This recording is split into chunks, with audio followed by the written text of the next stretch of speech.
star.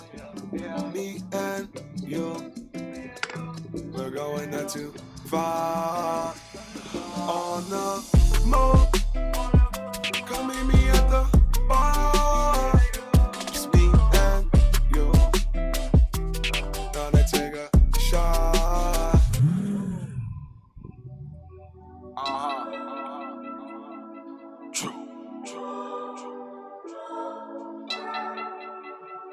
We just landed on the moon in the Lambo. It feel good, don't it? Alright. We just landed on the moon in the Lambo. Taking pictures with the zoom and the angle. We'll be coming back to you with the samples. Our predictions coming soon with a halo. We just landed on the moon in the Lambo. Taking pictures with the zoom and the angle. We'll be coming back to you with the samples. Our predictions coming soon with a halo. We just landed on the moon in the Lambo. Taking pictures with the zoom and the angle. We'll be coming back to you with the samples. Our predictions coming soon with a halo. The moon and the angels. Made man began, hustle to greatness. Elon's on the phone, he got our wallets, a spaceship, but diaries for free. That's if you want to attain it. Spreadsheet can't leak if it ain't coming with payments now. I give the blueprint to build, making the moon a plan. I went from being a lunatic to a lunar land. You day to day it, you make it no matter who the man. My chart is shooting in, tell me if it's cool to land. From my ICOs, my coins points mushroom like Marios. I might take it to Mars, my portfolio could bring my whole entourage like I'm Arigo. Because moon in the Lambo, ain't a hater who presume where we can't go. Lambos pulling up in twos like it's tango. Up in the clouds with my crew like I'm Lando. Yeah, just landed on the moon in the Lambo. Taking pictures with the zoom and the angle. We'll be coming back to you with the samples. Our predictions coming soon with a halo. The moon and the angels. Made man who die, read the game plan. They can't stand, we fly where they can't land. Lifestyle, so good I gotta write down. Trying out, don't make me pull my drive out. Made man who die, read the game plan. They can't stand, we fly where they can't land. Lifestyle, I never gotta lie about. Trying out, don't make me pull my drive out. Yeah, I wasn't always a celebrity. Had to do right till I left you a legacy. Blood, sweat, and tears on this trail like a Cherokee. Business had a mission like Apollo and so heavenly. Murcielago or Galata with the leather seats. How should I roam from my home through the 7 seas? If one day this wasn't built, I'm not Romulus. Grind to you sitting on a bill with no monikers. This for my mama, I turned up with no thermometers. I strain day after night like the Andromeda. I know what time it is, looking in the sky to lift my spirits. And my spirits, I don't whine, I just grind and get. Yeah, trusting the process is essential. Studying the chart should be the object of your mental. Make the most to get the laser focus like you Diplo. Keep a couple secrets in the tails of the crypto. Keep a couple secrets in the tails of the crypto. Make the most to get the laser focus like you Diplo. Yeah, trusting the process is essential. Studying my chart should be the object of your mental. Moon in the Lambo. Taking pictures with the zoom and the angle. We'll be coming back to you with the samples. Our predictions coming soon with a halo. We just landed on the moon in the Lambo. Taking pictures with the zoom and the angle. We'll be coming back to you with the samples. Our predictions coming soon with a halo. The moon and the angels. Made man who die, read the game plan. They can't stand, we flying where they can't land. Lifestyle, so good I gotta write down. Trying out, don't make me pull my drive out. Made man who die, read the game plan. They can't stand, we flying where they can't land. Lifestyle, I never gotta lie about. Trying out, don't make me pull my drive out. Yeah, alright. Don't make me pull my drive out. Crypto life. Yeah, made man, baby. How to rap true. Yeah. Diary made man. Stay tuned. Go. Token Metrics is a cryptocurrency investment platform that helps users leverage machine learning to become better crypto investors. Our in-depth analysis helps eliminate the emotions of investing, find profitable investment opportunities, and filters out scams. Learn more at tokenmetrics.com. Disclaimer: Token Metrics Media LLC does not provide individually tailored investment advice and does not take a subscriber's or anyone's personal circumstance into consideration when discussing investments, nor is it registered as an investment advisor or broker-dealer in any jurisdiction. Information contained herein is not an offer or solicitation to buy, hold, or sell any security. The Token Metrics team has advised and invested in many blockchain companies. A complete list of their advisory roles and current holdings can be viewed here at tokenmetrics.com/disclosures. All right. Hello, everyone. Welcome to the show. This is going to be a great show. We're being joined by Bill. Hey, Bill, how are you? Ian, I'm doing well. Thanks for having me on the show. All right. I mean, this is basically the moment of truth we've all been waiting for. Bitcoin halving, crash or moon, Bitcoin's defining moment. This is going to be a very, very big show. Last week was our biggest live stream show to date. And we anticipate this live stream is going to be even bigger because this is almost like Bitcoin's birthday. This is like Christmas for people in the crypto world and the Bitcoin world. So stay tuned. It's going to be a great show. Make sure you subscribe and join the channel. Also, some people are saying they're having issues with the notifications. Make sure you have that turned on YouTube. I'm not sure. Maybe if you have all or personal, maybe check and see what options you have, but make sure you have that turned on. With that being said, quick shout outs to people on the stream. So first person on the stream was Dragon Ball Crypto. Hey, thank you so much for being here on the stream and for being here every single time on the stream. I think this is your first time being first in a while. This time it wasn't Mark. Mark was first, I think 4 weeks in a row. So this time somebody beat Mark. Then James, great to have you here as usual. CJ, welcome. Then we have Chris from Facebook, welcome. Mark, not first. James Spliff, welcome to the show. Backpacks CRPT, welcome to the show. Mike Chi on Facebook. Ian Blaine rapping. So actually, that's not me rapping. That's my good friend Drew, who's a rapper. I'm definitely not in the rapping business. But hey, we do like good crypto music. Arnard, welcome. Thank you for being here. All right.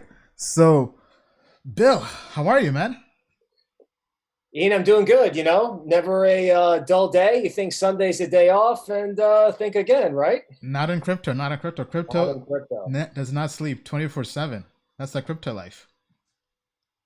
All right. So, if you have any questions for us during this live stream, please go to menti.com. That's MENTI.com. The Menti code is 456690. That's 456690 to put in your questions. We'll take questions towards the end of the show. So for the first, I would say 45 minutes to an hour, we'll be going through our thoughts on the crypto market, answering your most important question right now, which is what is Bitcoin going to do after the halving? And we all know the halving is on May 12th. So that's Monday. I think our time is about 4 a.m. to 6 a.m., give or take, Eastern time. So I'm definitely going to be up. Our team will be doing a live stream to our customers. So if you're a Token Metrics customer, make sure you check for a recent email this week. We'll be doing a private Bitcoin halving live stream where we answer your questions live on the air, privately, of course. So this won't be streamed to YouTube, Facebook, or Twitter, or anywhere else. This is just private to our customers. So be sure you check your most recent emails from Token Metrics. We send out the calendar invite. Okay, all right. With that being said, Bill, can you give people a quick intro on yourself? Sure. So I'm Bill Noble. I have made a career since the first Gulf War in analyzing markets that are highly volatile. All right. So I started in currencies during the EMS crisis where George Soros made his money. I then moved over into the bond crash in '94. I worked for Morgan Stanley during the dot-com bust, 2000, 2002. And I did 12 years at Goldman Sachs, which included, helping them navigate 2008 and the aftermath. So I've got retail experience with Charles Schwab and I got my crypto cred from working with Charlie Shrem. And now, I'm sort of bringing this idea of, master of disaster to the crypto world with Ian, where we help you navigate the volatility. Well said, Bill. And for those who don't know, I'm Ian Bellina. I'm the founder and CEO of Token Metrics.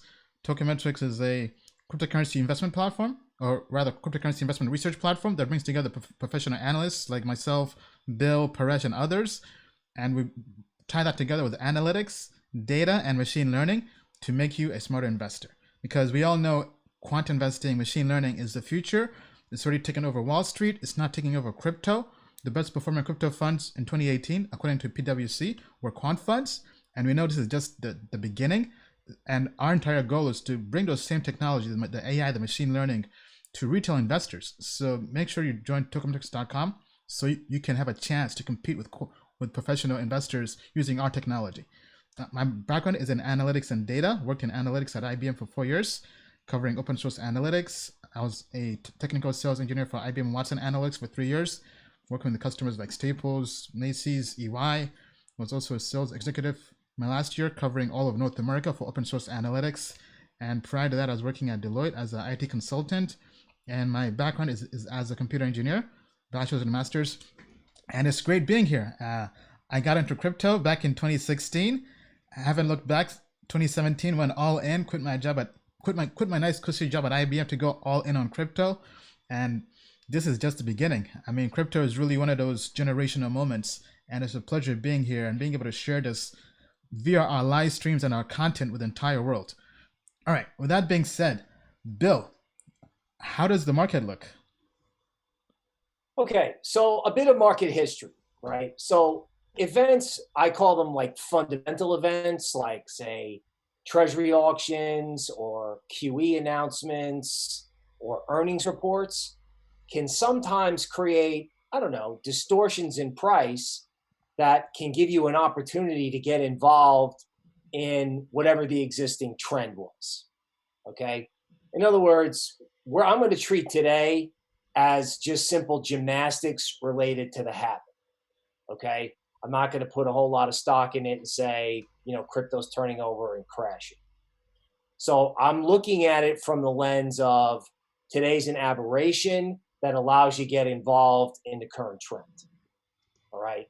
So that's like the overarching view. Now, part two, emotions almost never serve you in trading. I know that's a fact. However, in this particular case, Ian is right. This is a special moment. It's a special show. And, even if you got to call your mom and, you need to wish her a happy Mother's Day and also have her talk you through so you have the fortitude to get involved here on the halving related to the volatility, then do it. Because this is an emotional, historic moment for crypto, right? It's either going to hold and turn around and become an alternative asset or alternative money, or our future shows are going to be really short. And I mean, the fact that we're here, we're pretty optimistic. Obviously, we all could be wrong, but we think our future shows will be even longer. I agree. Because, otherwise, why we're here? So I know lots of people have been kind of, I wouldn't say panicking, but just concerned, because we all know there's been out there the rumor that, or rather the fact that buy the rumors, sell the news when it comes to the Bitcoin halving, and Bitcoin's price is priced in. Now, as we've mentioned before in our past shows, our models on tokenmetrics.com were bullish leading up until the halving. And then after the halving, they were pretty much neutral and didn't really have a dog in the fight, because it was very hard to predict, at least the price prediction models, whether Bitcoin would be bullish or bearish post-halving, because the predictions really just showed Bitcoin going sideways. So I'm very intrigued to see what Bill has to say from the TA standpoint, and then also sharing what Token Metrics says right now. Because for anybody who got in, just to kind of give a recap, our models called the dip when Bitcoin dropped below $4,000 in March due to the pandemic, when there was a huge flash crash. I think it was called Black Thursday. Our models, I don't really know anybody else who was very bullish, but our models basically said buy the dip. So our models were bullish below 4,000, and now they've gone all the way up to, it was about 10,000. Now Bitcoin's price is around 9,000, I believe. But I mean, for anybody who got in then, I mean, you've already made money on your trade. So it's already a win. It's already a W. Now it's really just kind of icing on the cake. So Bill, how's the TA for Bitcoin? Could you please pull that up? All right, sure. I can pull that up right here. All right. So here we're looking at a Bitcoin chart, and I know people sometimes like my colorful charts, and I'm glad to hear that. So what we have is, we have right here, we took out one very colorful line. That was sort of the emotional push up through 10,000.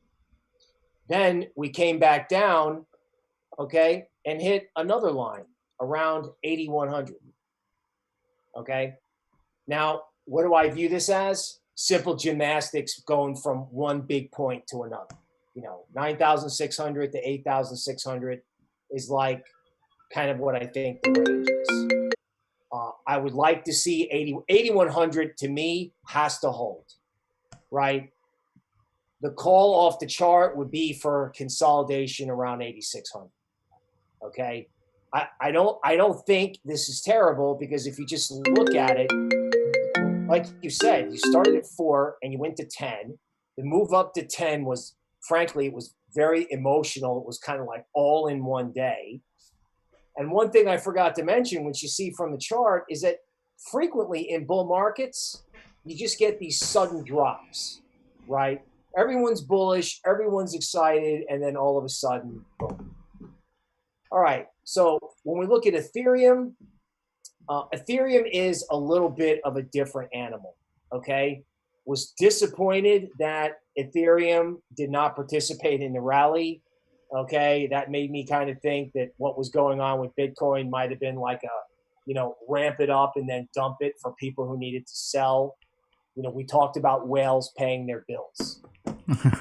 In Ether, the bottom line is simple. I want to see 180 hold. This sort of expanding channel that I've redrawn, and I'm experimenting with it. I think if 180 does hold, Ethereum's got major upside. But I've got to sort of stay neutral here. I got to wait to see if 180 holds before I would get really bullish. Now, speaking of really bullish, here's something kind of funny that we've talked about last year, but haven't talked about this year.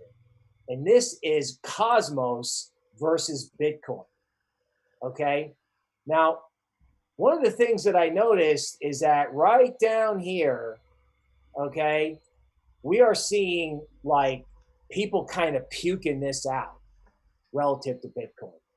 And this is one of the cryptos that we really, really like from a fundamental point of view. Mm-hmm. So Cosmos underperformed on the rally, and it's down since. And I'm starting to wonder whether this is the big buying opportunity in Cosmos. So that's it for the charts.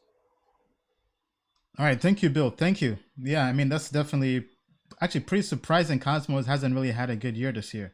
I mean, I know the co-founder or founder did step down, so I'm not sure if that's really what's causing all of that. But I mean, that's a project we're still all bullish on.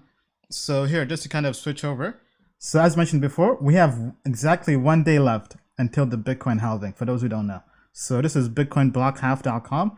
So exactly 1 day and 31 minutes. So basically about 24 hours from now. So we can anticipate, at least for us, Monday, 6 a.m.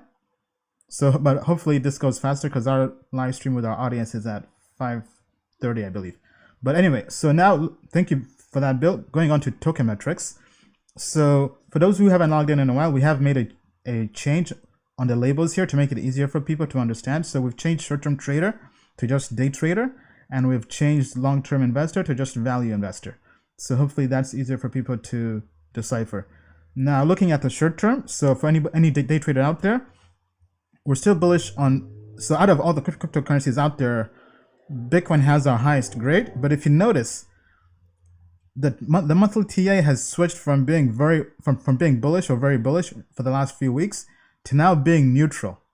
So our models are essentially neutral on Bitcoin right now. They can't really say whether it's bullish or not. It's basically saying whatever position you have, just wait. So if you're long Bitcoin, just wait it out. Or if you're short Bitcoin, wait it out. Wait until we really have a moment of truth. So kind of pulling that up here, as you see here, very neutral on Bitcoin. There are some indicators that are bullish, but for the most part, it's neutral at the moment. Now, if we go to the price prediction models, and reminder, these models are only available, so price predictions are available to people in the investor plan on Token Metrics or higher. So that's investor plan and professional plan. Now, we had some people who were asking us that they were on the hodler plan and didn't have access to this. So price predictions are just purely for the investor plan and above. So here's the accuracy of the models over the last 12 months. So looking at the models here, so the actual price for the last few weeks or so, we'll say that the last 2 weeks was actually above the predicted price. But over here on May 7th, the actual price began to crash. Now, our models have not really obviously picked that up yet. And as usual, this is not any kind of financial or investment advice. This is just purely for research and to help give you an understanding of where the trend is going. So, but prior to this crash here, our models were basically saying Bitcoin could go as high as 12,700 and basically then just go sideways for a while. So if we go down to the Bitcoin halving, so comparing this to last week, the predicted price for Bitcoin on May 12th, last week it was about 11,600. Now it's dropped down to 11,363. So then on the low end, it's saying Bitcoin could go as low as 9,700 or so. And on the high end, which is pretty much unlikely at the moment, Bitcoin can go as high as 13,300. So that's kind of the range we have for Bitcoin. Right now, Bitcoin's price is 8,700. So if we go all the way towards the end of the month, actually if we go all the way into June, so basically 1 month from now, it has Bitcoin going as high as 12,300 still. So not quite going to the moon, but I think with the way things are currently, I think it's definitely good. It's definitely positive for Bitcoin, especially considering that, I mean, it's very hard to predict the halving. So with that being said, that's kind of our take on Bitcoin at the moment. Now let's take some questions from the audience. Okay, all right. Just give me 1 second here. It seems we're having an issue. Bill, do you still hear me? Yes, I can still hear you. Can you hear me? Yes, but I cannot see you. Sorry. Let me just see if we can fix this real quick. With that being said, anything else you'd like to add to that, Bill? Actually, one thing, just it actually is sage advice on your part. If my father used to have a saying, if you don't know what to do, don't do anything. So, if you're a little bit confounded by the price action, don't fully understand the halving, that's fine. I do think this is an opportunity, but, if you personally don't know what to do, don't feel bad about it. Just wait. All right. Sounds good. Okay, I think, yeah, there we go. We have you back now. Not sure what was going on here. All right. So, what does everyone think here? Okay, people are asking for the Menti code. Menti code is 456690. That's 456690. Let me put this here into the comments. So go there and submit any questions you have. People are telling me to turn off my phone. Yeah, I have turned off my phone. So actually, the issue was my phone is hooked up to my laptop, so I get calls on my laptop. So my mom was calling me, but I just told her I was in a live stream. All right, back to the live stream. Okay, tons of FOMO and greed right now. People are saying a crash. Okay. Lionel says, I took some profits prior to the halving. Plan on buying again during the dip. Okay. People talking about Hex. Okay. Yeah, I mean, if anybody who had the free claim to Hex, you definitely did make some money. Ian, you stated you were using the hotspot to mine helium tokens. How is that going for you? Going great. I mean, it's basically I just plug it in and I don't really think about it. It's just mining for me, and I definitely do like that philosophy, that process of not having to think about it. Just plug and play. Okay, so do you think Bitcoin will crash short term, and the next few days will be very interesting? Okay. I mean, I think we've kind of already answered that question already. I guess, Bill, do you want to recap that again for anybody who might Sure, be sure. joining? 8100 needs to hold. Okay. If you were long, I can't come up with a better point than 8100. So I think it'll hold, but it's just one person's opinion. Yeah. If it doesn't, I can hear my hedge fund buddies saying that crypto is kind of a really fast indicator, and the move in crypto could be indicative of another leg down in stocks. So I don't want to make this overly complicated. I think 8100 will hold, frankly, because I think 8100 has to hold. So I don't think it's a Bitcoin crash. But if I'm wrong, you'll probably know by Thursday. Yeah. All right. So once again, if you have any questions you'd like to answer, go to menti.com, menti.com. Use the code 456690. That's 456690. Now, let me just check in here with the comments and see how we're doing. So let's leave the token related questions for afterwards. Right now, we just kind of want to focus mainly maybe on Bitcoin and other things. Okay. Owais Vianney says 7,200 will be the bottom. Okay, not sure where he's getting that from, but please do share your thought process on that. Dragon Ball Crypto says he anticipates a dip after the halving. Well, I feel like everybody is predicting a dip after the halving to a point where if everyone's predicting it, it's probably not going to happen. I mean, because not everybody in crypto, most people in crypto lose money, or most people investing or trading lose money. So if everybody's predicting the same thing, that is definitely something to be cautious of. Okay. Okay, so we have a first question here from the audience. Let me pull this up. So do you think the crypto markets could go into a hyper cycle because of the influx of money printing, QE, which is quantitative easing, etc.? This is interesting. Bill, do you want to begin with this? So basically saying, will a hyper cycle happen due to QE and money printing? Okay, so the answer to this question is yes, and here's why. So when you print a lot of money, particularly since they've been printing money for a long time, right? It's not like there was a crisis and they printed money. That doesn't create inflation. But they've been printing it for years. So as soon as you start to see prices rise at the grocery store, like here's an example. And I'm from Texas. Brisket for barbecue was $2 a pound. It's now $3.79. Okay. Now, if you start to see that go across all different types of things, rent, healthcare, people are going to start looking for alternative currencies and alternative investments. I'm not saying you're going to be buying groceries in Bitcoin tomorrow, okay? But they can't just print money and have no consequences whatsoever, right? And they can't just print money to inflate the stock market. There's got to be an unintended consequence. So, yes, and I think it could benefit crypto. I mean, I agree. I mean, I think that's why we're all here, because all of us have anticipate and we're bullish on crypto. Now, one thing I did come across this week.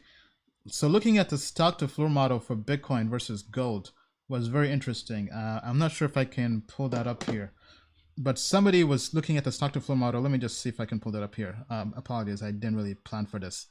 But I think somebody on Twitter, let me see who that was. Just give me a sec. And I think this was really one of the best cases I've seen for Bitcoin but also more importantly, looking at gold. Actually, yeah. So this was from Kraken. So Kraken Research put out. Let me see if I can pull up this blog post. So for anybody out there who's subscribed to Kraken as an investor, or I guess as a user, they put out a analysis on Bitcoin and the Bitcoin stock to flow model, and this was really the best thing I've seen to date. So just give me 1 second. I'm gonna pull this up here, because to kind of recap, it's basically stating that after the halving, everything changes for Bitcoin, because Bitcoin now gets closer and closer to gold. So meaning that it gets even more scarce. Okay. All right, sorry. It's coming up. Just give me 1 second.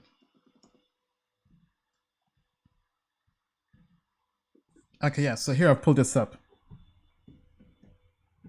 Okay, so this goes on to say that stock to flow recognizes that economic utility of a consumable good is realized when the good is used, but the utility of the investments with the high stock to flow ratio lies in the storage and eventual resale.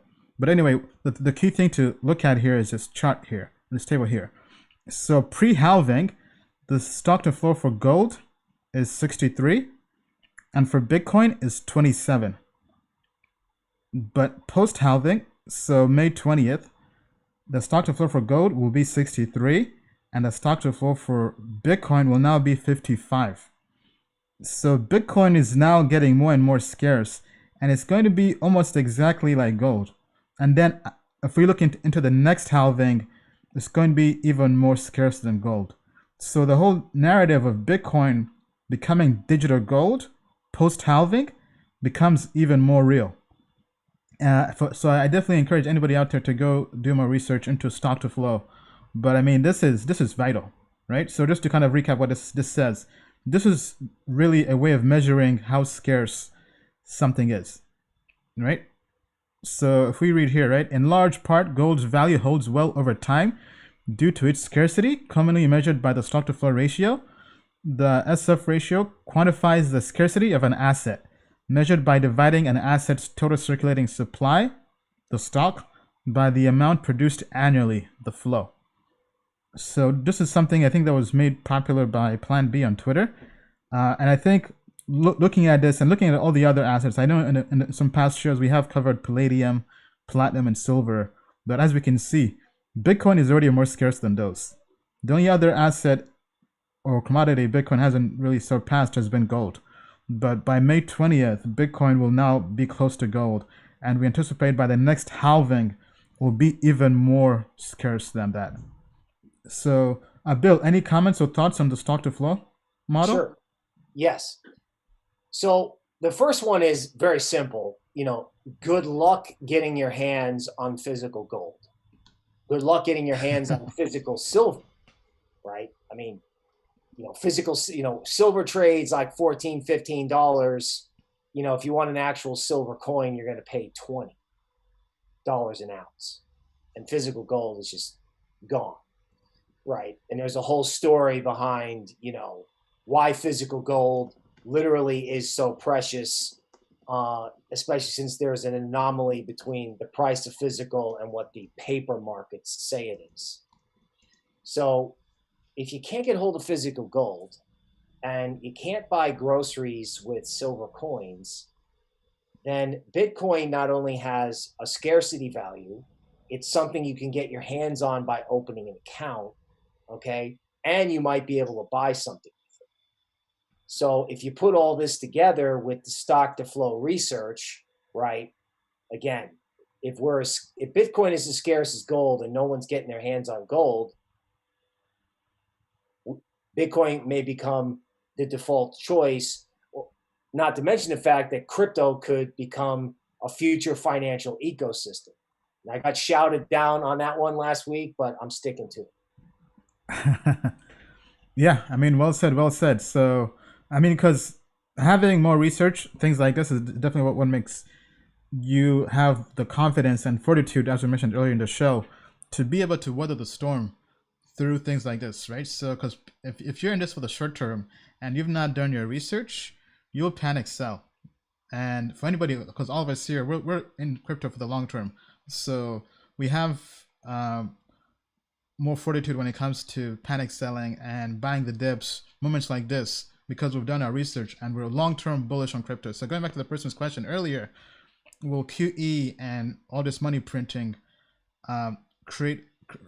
really create a hyper cycle for crypto? I mean, I personally think yes. I don't know if I would call it a hyper cycle, but I would just say it makes us more bullish long term on crypto. I mean, because this was a very interesting week. We had Paul Tudors, who's a big Wall Street investor, state that his fund now is investing up to single-digit % into of the portfolio into crypto or Bitcoin. And I think this was really a big endorsement for crypto and Bitcoin. Bill, what's your take on this, on that recent news? Sure. So, obviously, if I was as successful as Tudor Jones, we could have this meeting on my yacht, right? That said, we're cut from kind of the same old school market cloth, right? So guys like him, there's just not a lot of guys like him out there, right? And for a guy like him to look at a range of asset classes, right? A classic hedge fund manager, right? Which, keep in mind, these guys have been, it's been hard for them to keep up with an equity market that goes up and up and up. And now it's sort of their time with all this craziness. So when he says, I want Bitcoin, that means he's like, I want something that if the market goes thumbs down on what central banks are doing, that part of my portfolio goes up. That's what I think he's saying when he comes out with crypto. Okay. And that's very powerful for us, naturally, because we've been thinking that the whole time, right? That's why crypto was invented. But to get validation from him, okay, is a big deal. Now, one final comment.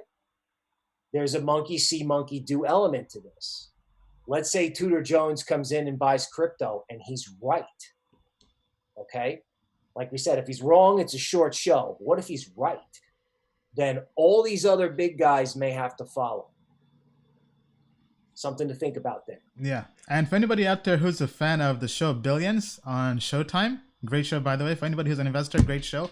So the first episode from last week was basically a crypto show where, I don't want to ruin for anybody who's not watched the show, but I mean, the first episode was about crypto. And this is a pretty popular show. I think this is the 4th season, I believe, 4th or 5th season. So it's been going on for a while. One of my favorite shows. Highly encourage anybody out there who likes shows like that to definitely watch that show. So it's good to see that now crypto is now getting more widely accepted and just used. All right, let us know what you think. Do you think we're do you think we're right? Do you think we're wrong? Do you think it's somewhere in between? Let us know in the comments below. All right, let's check in here with the audience. Okay, somebody's saying yes, I want to buy. Okay, so people are talking about their coins. Let's cool off with the coins. Okay, halving is tomorrow. Price. So for those who missed, go back to the beginning of the stream. We did cover the halving and our take on it. Okay, somebody's saying, can I buy gold from any magazine and go pan for it anywhere in the world? There's no need for gold. Not sure I understand the question, but okay, so for those who just joined, you can submit your questions by going to mentimeter.com. That's MENTI.com, and use the code 456690. That's 456690. Okay, so this is an interesting question, a question that has been getting pretty popular this week. So the question is, Loom Network, is it dead? And any thoughts on that? Yes, we do have any thoughts. So for those who don't know, I was an investor in Loom Network back in 2018 during their private sale. So it was a project I was bullish on.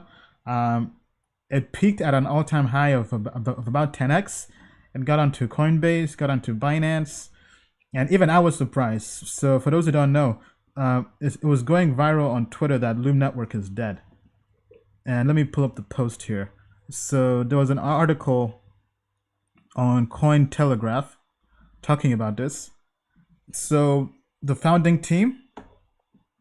So here's the article. It looks like the Loom Network has thrown in the towel. This is by Benjamin Pires. So it goes on to say that this channel is now closed. Loom Network has pivoted from blockchain games to enterprise. Therefore, we've decided to consolidate our public channel so our staff can focus on enterprise sales, support, and outreach.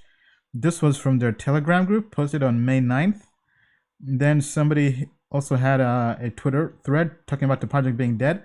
So I did reach out to one of the founders, James. James was the person I dealt with. I had a chat. He's the one I also interviewed on our channel 2 years back. Excuse me. And he told me he left the company last year, and I was shocked. I mean, I didn't really know he had left, but he told me essentially that the project or the other founders wanted to pivot towards focusing purely on enterprise because whatever they were working on with I guess retail or consumer wasn't really working. So they wanted to shift the business model, and James wasn't really on the same page with that, so he left last year.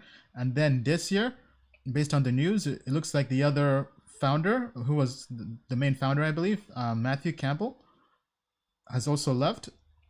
Actually, sorry, I'm not sure if he's the main founder. I know there were 3 founders. So based off of that, 2 of the founders have left. So it looks like there's just one other founder left on the team. Don't quote me on that because I haven't delved deep into this. But according to this, it seems they haven't really met their goals. The space has gotten crowded. It's been tough being an altcoin, especially in crypto. But I think they've still done well. They've still executed. The staking was not well received. I know a few people did pitch me the staking. Some providers did pitch me the staking service. That didn't really pan out well. The ROI and the lockup just didn't really make much sense. So that's why we never got involved with that. But according to James, who I spoke with via Telegram, they haven't really... The project is not dead per se. They're just switching business models. Now, the question remains to be seen whether the new business model of focusing purely on enterprise will have a utility or use case for the token itself, the Loom token. If the new business model does not use the token, then yes, the token is basically dead. RIP, as we say. But if it does still use the token, then the project is not dead. It's just that they're pivoting to a purely enterprise-based business model. Now, what is concerning is if that's the case and they're shutting down all public communication channels, then how are current token holders going to really have any insight into what's happening with the project? I think that definitely is something to be concerned with. But with that being said, I think we just have to wait and see. I currently don't have any Loom network. I sold mine, as mentioned before, a while back. I think either 2018 or 2019. Well, actually, most of my Loom network was hacked. So, I mean, somebody else sold most of it. But the few that I did have left, I did sell that a while back. But, I mean, with that being said, a project we probably like better now is Matic Network. It's kind of doing the same thing. It's trying to make dApps on Ethereum scale better, and Matic has a lot more. I think I would say it has a bigger community now. Coinbase were also investors in Matic as well, Coinbase Ventures, so definitely check that out. But I mean, it is crypto. At the end of the day, anything could happen, and we've seen even good projects either run out of money or just shut down, or just anything can happen. So always remember, when investing in crypto, even when something is very good, when it seems like it's a home run, there's always risk involved. And I think the best way to really sum it up is by this famous story from Howard Marks. And it goes something kind of like this. There's a horse bettor who's betting on a horse, and this horse is racing against nobody. It's racing against itself. All the other horses forfeit or quit. So all the horse has to do is just finish the race. So this guy thinks it's a slam dunk. It's a home run. There's no way he can lose. He goes out there and he bets the house, the farm, everything, his life savings on this, because he's like, this horse is not racing against anybody. It just has to finish the race. It's going to win. It's a slam dunk. So the horse race begins, and halfway through the race, the horse jumps over the fence and runs away, and ends up not winning. And the guy just gets wrecked. He capitulates. It's basically the worst day of his life. And it's pretty ironic because that came from something that looked so sure, so certain. But it just goes to show you that there's always risk in everything you do.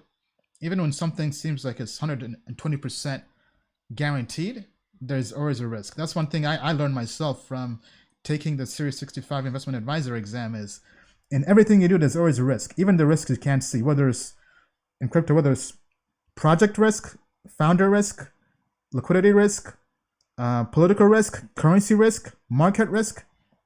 So there's risk in everything you do. So you have to factor that in. Even when something looks perfect, there's always a risk involved. So when it comes to Loom Network, I mean, it's definitely unfortunate. So curious to see what happens next. Hopefully there's more news. But I think I'll probably be cautious and just kind of play a wait and see approach.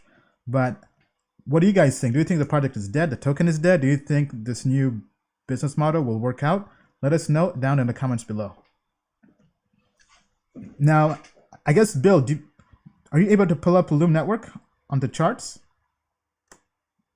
I was just looking at it. Okay, all right. Yeah, let's have Bill take a look at that.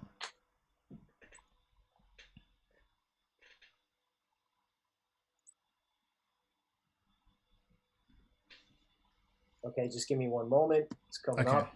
no worries. Okay, let's check the comments here. Seems we have lots so of... when we're looking at Loom, and I've seen this before, right?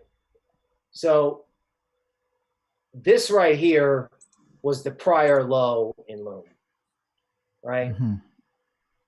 And then I call this the CEO quit pattern, right?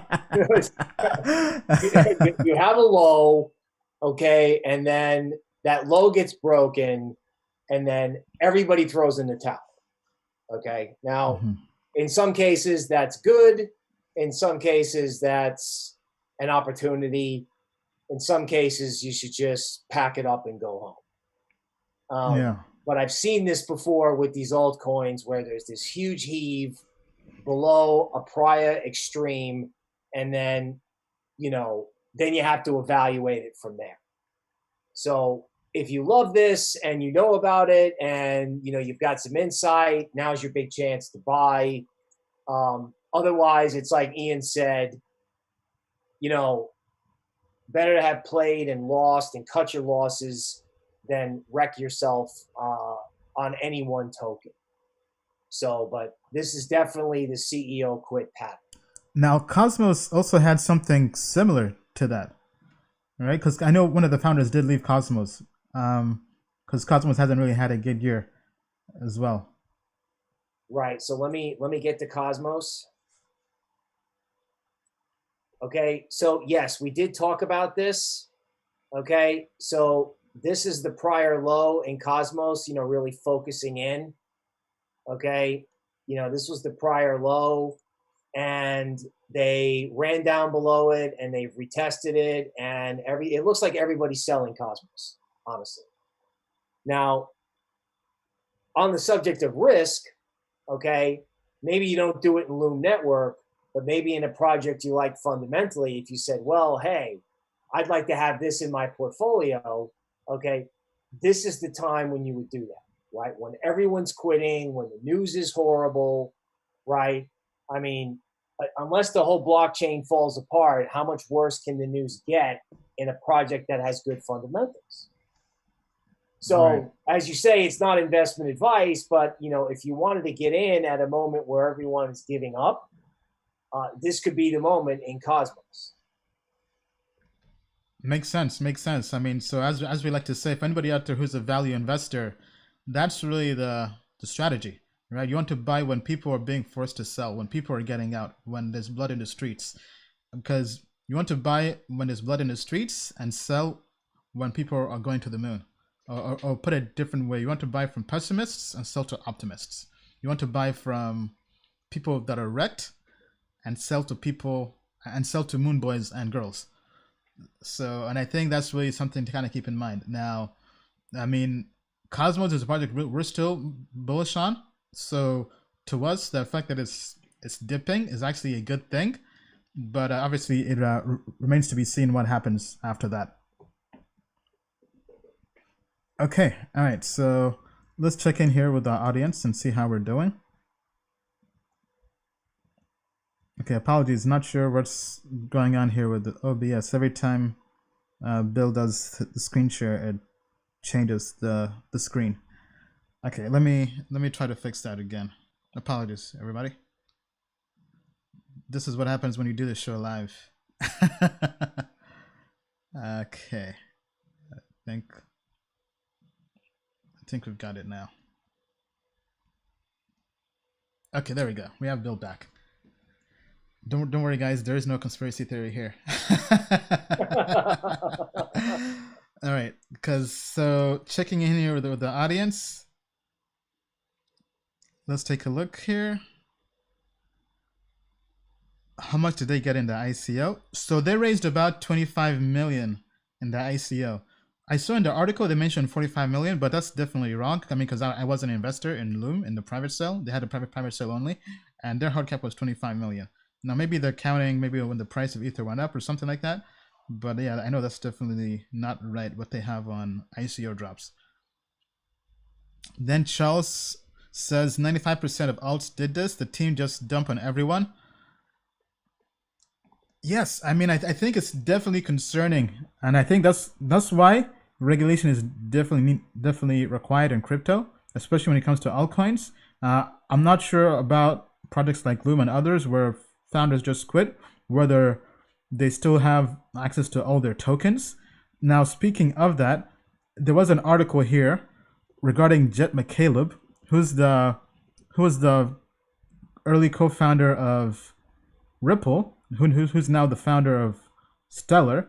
So this was from the Block Crypto. Let me just pull up the article if I can.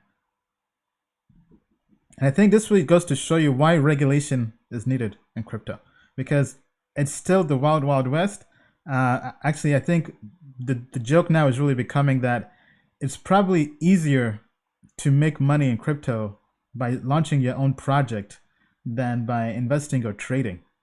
Because it looks like anybody out there who wants to make money, the fastest way is to just launch your own coin. So here, I just found the article. I'm pulling this up. Just give me 1 minute. So the Ripple co-founder, Jet McCaleb, who's now the founder of Stellar, he's sold over $176 million worth of Ripple since early 2016. I mean, talk about making money. So this is from the Block Crypto. Ripple co-founder Jet McCaleb has sold over $175 million worth of XRP since early 2016. So they even have this chart here. Let me pull this up into a different image. So beginning since Q2 2016, he sold, this is based in millions, so 290,000. Then all the way till Q4 2017, which was basically towards the beginning of the peak of the ICO boom, he sold over 9 million. Then Q1 2018, he sold over 12 million. Then Q4 2018, he sold over 36 million. Then Q3 2019, 22 million, and Q1 2020 over 26 million. So this is a project he left a long time ago. So, I mean, with most other startups, typically the founders have vesting, meaning that if they leave a project, they don't get that equity. So, for example, if a founder has, let's say $10 million worth of equity in a project, and he has 4-year vesting, that means he only gets $2.5 million every 1 year, every 12 months. So if he leaves after 2 years of working with the project, he only gets $5 million worth of that 10 million. The other 5 million goes back to the team. But in crypto, I don't really think projects have that. I think most projects, most altcoins, this is why the space has such a bad reputation, especially with altcoins. When people launch a project, the founders get all the tokens up front. Now, maybe they have vesting, but the vesting, even if they leave the project, they still get all the tokens. Like here, as we see, Jet McCaleb is getting all this XRP. Now, I'm not sure whether he left any other XRP on the table, but this says that he was awarded 9 billion XRPs for co-founding Ripple. So back then it was called OpenCoin, but then it changed over to Ripple. And according to this, he's offloaded 819 million. So he's only done about 10%. So he still has like 90% left in XRP, I believe. Don't quote me on this. I have to go through the article. But I think it's pretty crazy. It's insane. Now, what's your take on this, Bill? On founders not having vesting or just dumping? Okay, well, for the crypto investor space, these stories or this idea of smart money or insiders buying something and then unloading it on unsuspecting retail investors, frankly, it's as old as the hill. It's older than me. It's twice as old as me. It was going on in the 1920s. Wow. So, like for example, in the .com boom, I remember the Surgeon General, this odd-looking gentleman. His name was Dr. Coop, right? And they started drcoop.com. This was about, 15 people sitting on milk crates in an office in Austin, and it had a multi-billion-dollar valuation when it IPO'd. Wow. So the excess that's gone on in equities, if you read the story of the 20s, crypto is just kind of replicating all these things. So yes, we could use regulation, but cowboys will be cowboys, right? The market eventually finds these people out, which is probably why something like Ripple doesn't move anymore, right? So the market will find the quality, and the volatility and price appreciation will flow towards quality.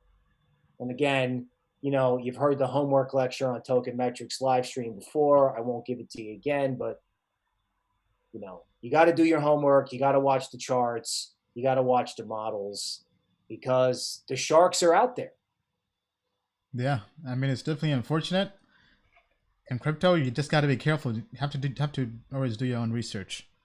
Let us know what you think. Do you think this is good or bad? Let us know down in the comments below. All right, let's go back to the live stream here. Okay, somebody's asking, how are you and Will or Bill doing during this weird time? Stay safe. Thank you for that. We're doing all right. I'm here at home. I am kind of getting tired of being at home. I've been here because I was quarantined before the quarantine. So hopefully once things get back to normal, which will take a while, I definitely do want to travel somewhere outside of DC. I haven't had a chance to get out of DC in a while. How about you, Bill? All right. Well, I'm having some interesting experiences. I know people in New York. I know people who know people. Let's just say they've had serious emotional troubles over this. A lot of people breaking down, crying. So it looks difficult, and it is difficult, right? Mm-hmm. Managing your emotions during this time is a lot harder. I mean, someone will write a book about it eventually, but it ain't available to us now. So bringing that back, and then there's crypto on top of it, which is, you've got to be like an Iron Man to survive in this environment. So it's tough. Be mindful of your emotions. Normally, the live stream cuts out every time I talk about the virus, so I'll keep it to the minimum. Okay. I think it's very serious. I'm okay, but I don't know if I can say that for the rest of the world. Right. Yeah. It's that is unfortunate. So same to anybody out there, wherever you are, we just hope you're safe, you're quarantined, your family is safe. I mean, because we have to stay safe to really benefit from all our work here in crypto and Bitcoin, right? It'll be unfortunate for people to not have a chance to be a part of this down the road in the future. So we hope and wish everyone out there is safe. Okay, so I've kind of skipped ahead and picked this question here because I like this question. I think it's pretty good. So this person is asking, it seems that crypto investing is based a lot on speculation. Even using data analysis on previous market data does not guarantee future events. So is there actually any concrete strategy to adopt? I mean, I personally think so. Bill, how about you begin with this? Okay, so, when we do this show, Ian is the quantitative guy and I'm the qualitative guy. So, and Ian's models, will adjust themselves. He'll tell you that, models compete against each other to come up with the best answer. That's how I remember it. Right? And with me, technical analysis changes, right? So in certain environments, you look at one set of indicators, and in others, you have to look at a different set. So think of it as a platform. The platform is never stable. You're always surfing. So is there one rigorous methodology to push a button and get the answer? No. That's why we have a show with a quantitative guy and a qualitative guy, right? Because we know that platform that we all have to stand on in crypto is always moving. Yeah, well said, well said. And to add on to that, so I think we have to kind of have perspective. So most people in crypto, and I think anybody who had a non-professional trading or investing background, when they come into crypto, they treat it like gambling. They're just throwing money at exchanges and waiting for everything to pump, and then they learn from trial and error. And for me personally, when I got into crypto, I was doing the same thing, quite frankly. I mean, I've talked about this in my earlier videos. When I joined back in late 2016, early 2017, we would just go onto Poloniex, and they had the troll box, and they had the top coins of the day. We would find the coins in green, like XRP was up 100%, and we would just throw money at it, and then it would pump to 300%. I mean, so it was literally gambling. But then after a while, when we had more losses than wins, we knew we had to shift our strategy. And I think that's what happens to anybody out there who discovers these methods of analysis and research and trading or investing. We realize that humans are flawed. Humans are emotional. They go wherever the wind blows. They go wherever the market blows. So we realize we have to have a system that we stick to through thick and thin. And I think that's where value investing or technical analysis is, or quant trading or investing is helpful, because it's a system you can follow, and almost in a manner, it's almost scientific. It follows the same process as the scientific method. For anybody out there who's a scientist or engineer, it's a logical system somebody can follow through thick and thin. Now, whether or not it's right or wrong is really irrelevant. Obviously, the idea is to be right more than you're wrong, but at the end of the day, the idea is to have a system you stick to, a system that's a lot more efficient than just going based on your gut, or because that's just gambling. So with Token Metrics, our system, yes, it's not perfect. I mean, no investor out there is perfect. Anybody who tells you that is trying to scam you. I mean, even the best investors in the world, Warren Buffett, has lost money this year. I think he's lost over 50 billion. He basically got clobbered with airlines. So even the best investors lose money. So don't try to be perfect. The main thing is to try to be better than your gut, and try to be better than average if possible, right? Try to outperform the index and the market. If you can't do that, then it's probably better to just invest in the index. But in general, our system of using Token Metrics, which is applying data analytics and now machine learning to investing in cryptocurrencies, was designed to really give you an edge. So for example, right now, at least with our system, it's been performing pretty well in 2020. We already have good testimonials and people out there who's saying they've been making money with it. For example, calling the dip when Bitcoin went below 4,000, and some people bought, and now Bitcoin is almost 9,000. So people have already made money on that, especially those who maybe were trading even with leverage, but even with all the smaller altcoins, because at the end of the day, there's so many scams in crypto. So our job in a way is really to filter out the scams, to go dumpster diving in the garbage and find those hidden gems and find the next Blockstack, the next Matic network, the next Cosmos, the next whatever. Because just because there are lots of scams does not mean that you should not invest in everything. Because what if the next Bitcoin is right there and you miss it? So our system is really just having, first of all, a system that we stick to through thick and thin, and a system we can measure and test and improve upon that's a lot more efficient than just being a human and just relying on your gut.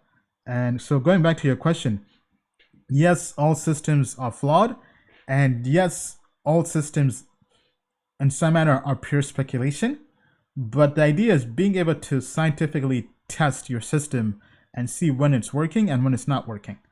So because of that, I think that's why anybody I know who's successful in investing or trading for that matter has some form of system, some form of strategy that they stick to. I mean, even Warren Buffett, the best investor of all time, has a system of value investing. And I highly encourage you to go out there and read the books from his mentor, Benjamin Graham, the Intelligent Investor. The books I like the most when it comes to value investing are the books by Howard Marks. So The Most Important Thing and Mastering the Market Cycle. Very good books for anybody out there who wants to learn more about value investing. But I definitely do think, even if we're in crypto, we definitely do have to have a strategy, because crypto is very volatile. And not having a strategy, not having a system, leads you to losing a lot of money, a lot more money than if you don't have a system, in my opinion. But let me know what you think. Do you think people should have systems when it comes to investing in crypto? Or do you think it's all just pure speculation and systems don't really make sense? Let us know down in the comments below. All right, but good question, whoever asked that. Thank you for that. Okay, so Bill, I guess, how are we on time with you? We've got some more time. Some more time? Okay, cool. So let me check here with the comments, see how we're doing. Okay, people talking about 2017, what a year to be alive. 2017 was definitely a good time. People talking about John McAfee launching his own coin. Ghost. Okay, did not know that. We'll have to look into that. Okay, so next question. Okay, it's kind of the same as the last one.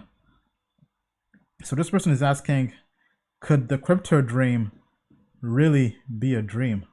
LOL. So basically saying, is crypto a dream? Is crypto a fantasy? Are we all here just preaching to the choir? What's your take on this, Bill? Okay, well, this is not something we talk about openly because we are in the crypto business. Okay, but we do have to acknowledge that there is a group of people out there that think we're just sort of dreaming some big dream that'll never happen. Okay? Right. So, the price action will tell you. Like, for example, I mean, if you wake up 2 days from now and equities are falling and Bitcoin is falling with it, that might be a point of concern, right?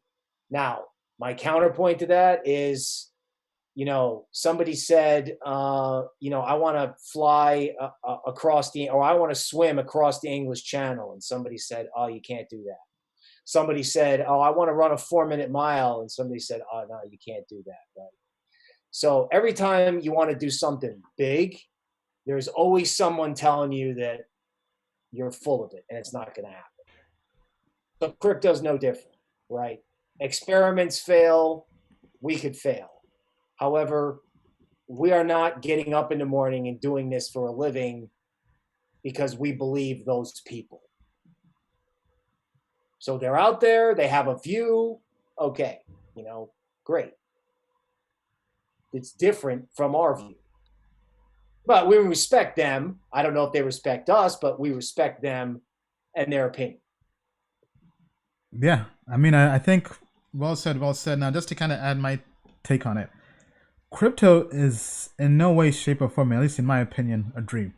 I mean, yes, we could be wrong, but I think from a probability standpoint, we have a better chance of being right than we do of being wrong. Because just look at crypto where it is today and where crypto has come from. Crypto has gone from zero to having a market cap that's basically around 200 billion.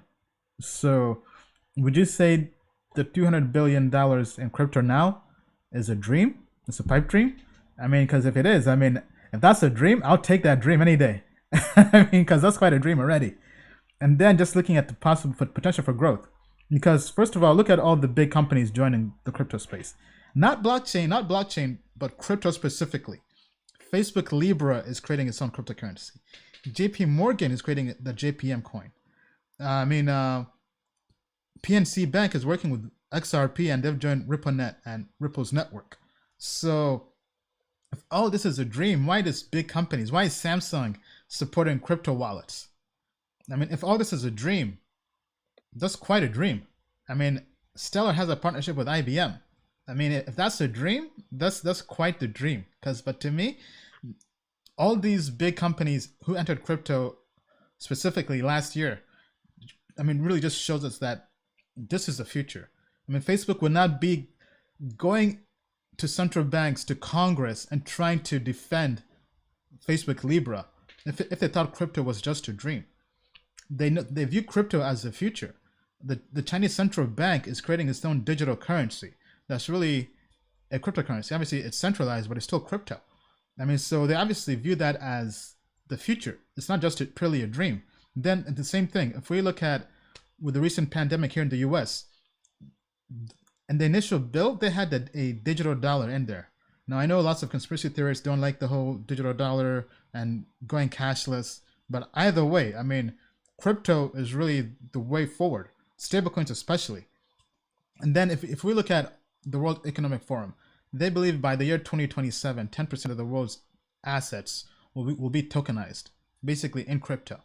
And then the Royal Bank of Canada also believes that about $9 trillion worth of assets will be in crypto, right? So looking at those two estimates, that means in less than 10 years, over about $9 to $10 trillion will be in crypto. So these are from institutions that aren't really that bullish on crypto per se, but even they see it coming. And then we have all these other investors coming in, right? So for Wall Street to come into crypto, for all the central banks to come into crypto, I don't think this is a dream. I think you really have to wake up. I mean, so if you're still dreaming by now, you're probably gonna miss the rocket ship, unfortunately, right? And I mean, not to kind of sound like a moon boy, but I mean, if you've done your research, you know that this is in no way, shape, or form a dream. This is as real as it gets. And if you're there still daydreaming, you might get left on Earth, unfortunately. But yeah, I mean, that's kind of my take on it. But tell us what you think in the comments below.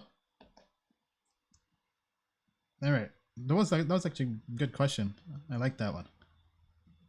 Let's check in the comments here. Okay.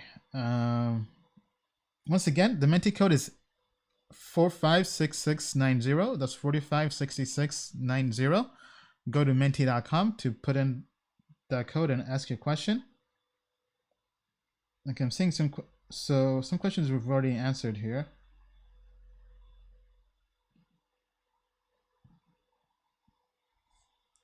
Okay, this is a question about Satoshi. All right, so do you believe that Satoshi Nakamoto has intentionally designed BTC to have these cycles every 4 years that would help increase BTC's value over time? He's bound to hold plenty of them. Well, I mean, I think this part we already know. Yes, so Satoshi, when he created Bitcoin, he did design Bitcoins every 4 years or so for Bitcoin to have its reward ratio.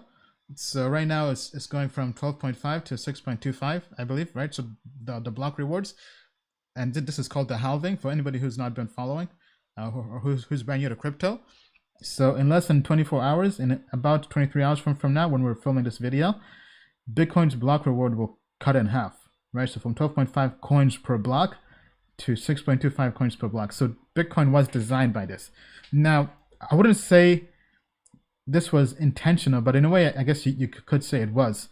this was really him wanting to make Bitcoin scarce, and he wanted to have the inflation of Bitcoin be unlike anything out there, right? Because with regular inflation and fiat currencies, they just keep on printing money. Bitcoin is finite, and the number of Bitcoins ever produced is capped at 21 million.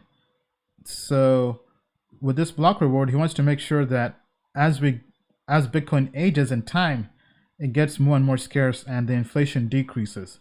So in a way, you could say he indirectly did design it like that. Any comments or thoughts on this, Bill? Sure. So the big question frequently is, who is Satoshi?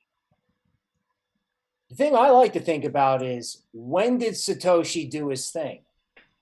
He did it in 2008, okay, which is the last time we had a crisis in major institutions, because it was all created under this idea that, one day there might be a crisis not just in banks, but in governments and in their money. But really, if it's a crisis in their money, it's a crisis in confidence with the government. Now, I don't want the live stream to crash, but I think it's fair to say that with the coronavirus, globally, governments have screwed up. They have screwed up so badly that people may turn away and say, I want something different. So it's not who he is, it's when he did this thing and when his vision comes to fruition, which would be now, right? Mm-hmm. Yeah, I mean, well said. And I think for anybody out there, it really, I mean, at least for me, I think that definitely does make sense. Okay, apologies. I'm just trying to catch up with all the comments coming in here. All right. Okay, so yeah, this is definitely quite the live stream. Definitely the biggest live stream we've had to date, especially with the new Token Metrics YouTube channel. If you haven't yet already, be sure to go to youtube.com/tokenmetrics and subscribe. We're posting daily videos every single day. That new channel is now, at least last month, it grew over 26%. So we're trying to keep the channel growing even more. So definitely make sure you join that. For those watching this on Facebook, Twitter, Periscope, or my personal YouTube channel, make sure you go to the Token Metrics YouTube channel and subscribe and turn notifications on so you get the daily videos we post there every single day. Because we do know not everybody can watch these long live streams, so we do post the clipped versions or short clips anywhere from 5 to 10 minutes from the live stream, so you guys can kind of get the Cliff Notes version of that on different topics we cover from that live stream. Okay, hey Barry, great to have you here. Then Amit says missing Moon Lamba music. Thank you. All right, so let me see if we can get some of the questions here from the audience. So regarding the forum, so for anybody who's not joined yet, be sure you join the forum for Token Metrics. Go to forum.tokenmetrics.com. We have given out all the awards for the forum contest. So we announced the winners. Those were for the basic plan, the hodler plan, and the investor plan. So congrats to all the winners out there, and thank you for everybody who was actively engaged in the community. As you can see here, we have over 400 people that have joined the forum already, and we're building up this Token Metrics community and ecosystem. So if you have any questions outside of the live stream and you'd like to talk amongst other crypto investors and traders, this is the forum to go there and do that. As you can see here, some of the questions we have, we answered some of these questions on some prior live streams, such as how to invest 10K, people asking about Algorand, 100K Bitcoin by end of 2021. I mean, all these are good questions, actually. So let me see if we have any other recent ones. People talking about gold, hidden secrets of money, cashless economy, different projects they're looking to invest in. Tika's 5 coin to 5 million has been a popular thread. So definitely be sure to check that one out. Talking about Elrond, Atom, crude oil. It's definitely the place to be for crypto. I mean, even people talking about David Icke. All right. Well, let me just check here. I think for the most part, we're finished with most of the questions. Okay, so I see more questions are flowing in. people are really talking about Bitcoin not being real. I'm not sure if this is people are trolling here. Okay, so let's answer this again. Do you believe that Bitcoin may be killed off once people realize that its system does not allow mass adoption with its low throughput and high latency? Okay, so this isn't really a question against Bitcoin or crypto per se. It's just more about Bitcoin. I mean, so I've mentioned before, long term, I'm personally bullish on Ethereum. I think 10 years from now, by 2030, I think Ethereum will have surpassed Bitcoin in usage and market cap. Right now, all signs lead to Ethereum being number one, I think, in the next 10 years. That's kind of my take from going to Osaka, Japan, and going to Ethereum DevCon, meeting all the developers there. The Ethereum network of developers is huge. Obviously, it's nowhere close to Bitcoin yet, but I think at the way it's growing, if we can project where it's going to be in 10 years, I definitely strongly believe Ethereum will be king. Because if we just look at DeFi, decentralized finance, that's happening on Ethereum. It's not happening on Bitcoin, it's happening on Ethereum. And for anybody who has BTC, you can access that on Ethereum through wrapped BTC, wrapped Bitcoin, right? WBTC, for example, where you basically use Bitcoin as collateral and then create a token on Ethereum blockchain, and you can use that to trade on DeFi platforms. So if we look at regular derivatives market, which is about $500 billion, if that gets tokenized and put on a blockchain, I strongly believe that's going to happen on DeFi and Ethereum and not on Bitcoin. Bitcoin is designed to be a store of value. It's designed to be digital gold. And I think that's the use case that eventually will win out. There have been other projects that have been trying to bring smart contracts and dApps to Bitcoin, like Blockstack, like Rootstock, and Riff, but those haven't really taken off yet. But Ethereum is taking off. We have Ethereum 2.0, ETH 2.0 coming out, which is changing from proof of work to proof of stake. I mean, so if I was a betting man and I had to pick which crypto 10 years from now will be the most widely used, I would have to say Ethereum. I mean, that's kind of my take. I know all the BTC Maximus want to roast me and hate me for that, but at the end of the day, you can't really romanticize investing or how you make your money. You have to be rational. You have to be open. And I think for anybody out there who's not married to Bitcoin, who's looking at this from a purely objective standpoint, you definitely do realize that Bitcoin has its shortcomings, and Bitcoin, in a way, has one use case where it's really dominating and where it's widely used for, but Bitcoin can't dominate everything. And that's kind of my take on that. How about you, Bill? Well, very simply, Bitcoin's got to solve the quantum computing problem, right? And so do all proof of work cryptocurrencies. Okay. So I'm not a technical expert, but I understand quantum computing is not only coming, but is potentially a threat to these type of blockchains.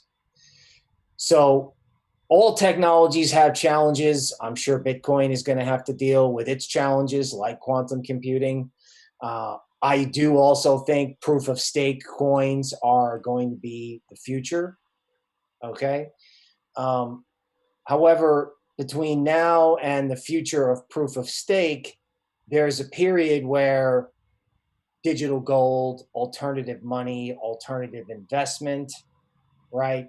Just because something may not be number one in 20 years or 10 years doesn't mean it has no use or no present or no short-term future, right? Right. So, big picture, proof of stake. Short term, I don't know. What do you want? Paper issued by a government or a cryptocurrency? Yeah, I think that's fair. That's fair. Let us know what you think. I mean, share your thoughts in the comments below. We're definitely curious. We invite you to share your perspective. Okay, all right. Going on to the next questions here. Okay, somebody's talking about Rocket Pool. Not sure what that is. So let's skip that. Okay, I think let's skip the TA for now. We've kind of done most of the TA during crypto therapy. Neo, go to Token Metrics. We have covered that, and we have covered our thoughts on Nash. We're not so bullish on that. Okay. So this has been coming up a lot. What do you think about John McAfee's new Ghost token? It's going to the hodlers of ESH, not sure what that is, 1-to-1, which has already 5x'd in 1 week. Going to be a privacy coin, and he tweeted about it launching on the 25th. Okay, so quite frankly, this is the first time I've heard about this. Now, we did have John McAfee on the 100x show for an interview. He's definitely a very interesting character, to say the least. One of the most interesting shows we've had in a while, if not ever. I would say that show, and maybe the one with I'm Not the Wolf, who's also known as Wolf of Poloniex. Those were probably the most, how do I put this? Yeah, I would say most entertaining and unexpected shows we've had ever on the 100x show. Now, let me see if I can pull this up here, because this is the first time I've heard about it. Have you heard about this, Bill? The McAfee token? No, I have not. Okay, so I'm seeing it here. I just pulled up the website. If this is the correct website. So Ghost by McAfee. Ghost is a proof of stake privacy coin to help make you nothing but a ghost when transacting online. Okay, that is very McAfee-esque. So privacy, decentralized, faster transaction times, low fees, masternodes.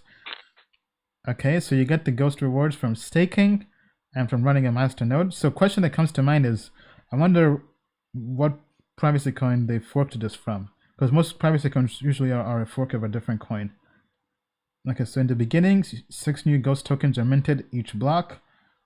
3 ghosts are split between masternodes. 2 ghosts are split between stakers. 1 ghost goes into a pool used for future ghost development and growth.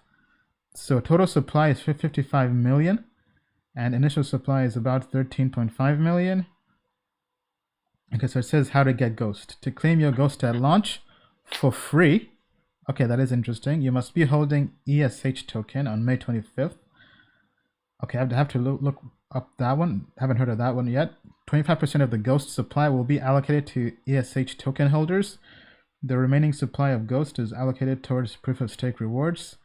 So it's on McAfee desk, the IDEX, and okay, so ESH token. This is a token I have not heard of at all. So let us look this up here. Okay, so this is Switch. Okay, so this pulls up CoinGecko and pulls up their website. First of all, let me see the liquidity on this. Okay, so this is pulling up MetaMask. Okay, so okay, is this like Switch.io? This is what I get. Yeah, I mean, honestly, I don't really know where the, and there's no GitHub here. All I see is a Telegram and a Twitter. Does anybody know if this is a fork of anything? And the white paper is not out yet. So I would say probably definitely best to wait and see when the white paper comes out. Obviously, we haven't done any research on this before. This is just kind of looking at the initial website. But if it's free, if you get it free, so I would say if anybody already has ESH token and you get this for free, it's basically an airdrop, so you don't really have anything else to lose. But in terms of buying this, right now we can't really say anything. But for any new cryptocurrencies, we're generally skeptical and generally cautious. We definitely prefer to wait until there's some price action. And especially looking at this, I doubt it's going to be on any of the major cryptocurrency exchanges. So it's probably going to be illiquid and probably be on DEXs or on the lower end of exchanges. This does seem to be its own exchange, but it's not really telling us much in terms of, okay, see here, there's a Bitcoin talk thread, and trading volume for this is about 480,000 on CoinGecko, and the market is on. Most of the volume is on IDEX. Okay, so I mean, if anybody has small amounts of money, it seems this is where it's trading. But I think for now, I would say probably be cautious of this and only touch it if you have ESH tokens already, and it's basically just free money at that point. Anything else to add to that, Bill? Just one thing. This guy, you have to admire him. He just doesn't quit. Like, I don't know. I don't know if he's legit, but the guy just keeps trying to do something with crypto. Now, he may wind up being a famous outlaw when they write the history books, but the guy just never stops, right? Right. He's got to get points for at least that. Yeah, absolutely. But let us know what you think. I mean, anybody here who thinks this, anybody who's bullish or bearish on this, let us know in the comments below. Curious to see what people think about this. Okay, all right. Back to the Mentimeter.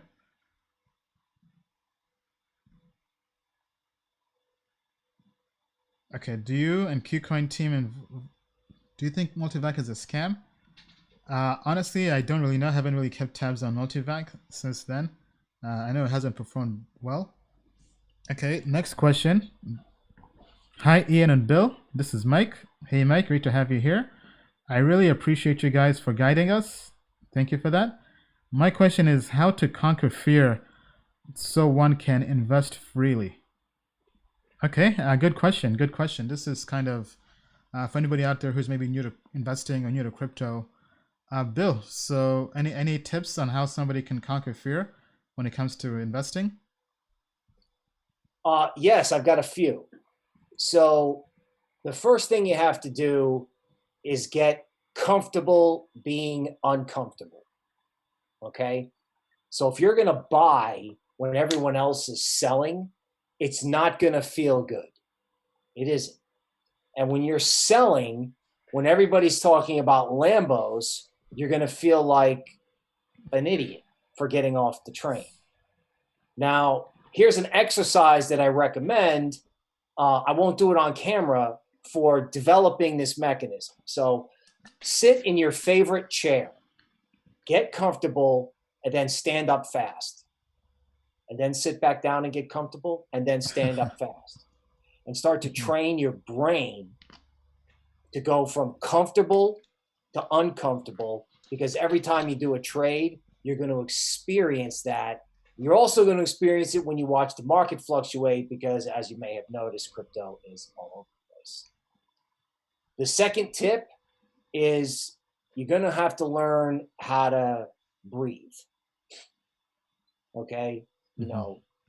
Inhale through your nose for 8 seconds, exhale through your mouth for 8 seconds. Try that for a set of 3. Okay? Yes, I know what that sounds like, but I have to do it so I can be clear for you. I have to do it when I think about the coronavirus. Somebody asked about that earlier, right? Mm-hmm. So comfortable, uncomfortable, and breathe. Yeah, I mean, definitely very good tips to kind of work on your psyche and your mental thought process. Excuse me. I mean, so from my perspective, okay, so I think when it comes to investing, you can know what to do, but as the person in the question is asking, sometimes you can have fear when it comes to pulling the trigger on an investment, on a trade, and I think really you just have to get more confident. And I know that may seem kind of hard to say because it's easy to just tell somebody be confident, and I definitely do realize that. But the only way to get confident, not just in trading, but for anything in life, is from experience. So you have to get, almost in a way, it's kind of situational confidence. But eventually that situational confidence becomes confidence you can leverage in all things you do in life. And I think the best way to get confidence you can apply in all areas in life is to get confident in your thought process and problem solving. So what do I mean by that? I mean, you have to get experience putting yourself out there. So basically, I mean, taking a problem, any problem in life, thinking about different solutions, picking a solution, then applying that solution, and then being okay with the results, whether it's good or bad. And then you just keep on repeating that cycle numerous times, and after a while, you'll get confident in your problem-solving abilities. And once you get confident with your problem-solving abilities, then no matter what problem comes to you, whether it's a unknown problem or a problem you've seen before, you're confident in how you solve problems. So that gives you confidence. I know it's kind of almost like an abstract concept, or it's almost kind of like a meta. It's kind of like the game inside the game. But at least for me, because people have definitely asked me that, Ian, why are you always confident in everything you do? Almost to a point where people think I'm delusional sometimes. And I think it's because I've had to practice thinking on my own so many times that I have confidence in my thought process, in how I take in new unknown information and how I solve it. I think that's also maybe why I'm an engineer. Maybe that's kind of why, but I would say most engineers definitely do have a problem-solving brain where they like taking unknown concepts and solving them. So I can say, in terms of getting past your fear, fail. Go out there, fail, practice, and after a while, you get confident from that. So the only way to get confidence is by doing. So yes, you can try to avoid doing things, maybe by paper trading or whatever, but at the end of the day, you have to have accountability on yourself. You have to have onus on yourself, because me, myself, when it comes to investing, since 2017, like Token Metrics and everything we're doing was something I just created on my own, and from talking to other experts in the field and doing my research. And I knew that, okay, this is something that I think would work for me, and I'm comfortable putting myself out here on these live streams with my spreadsheet and now the platform, because obviously I don't come from a traditional Wall Street background. I mean, I was a computer engineer who got into crypto and is now doing investing and is now trying to become an investment advisor. I mean, so I'm in a way, I'm kind of cut from a different cloth. I didn't follow the traditional financial path for being or rather working towards becoming an investment advisor. However, I still have confidence in my abilities based on the work I've done, based on things I've been trying out and experimenting, because I think you also have to take this into account. Nobody's perfect. And you also have to believe that nobody is special.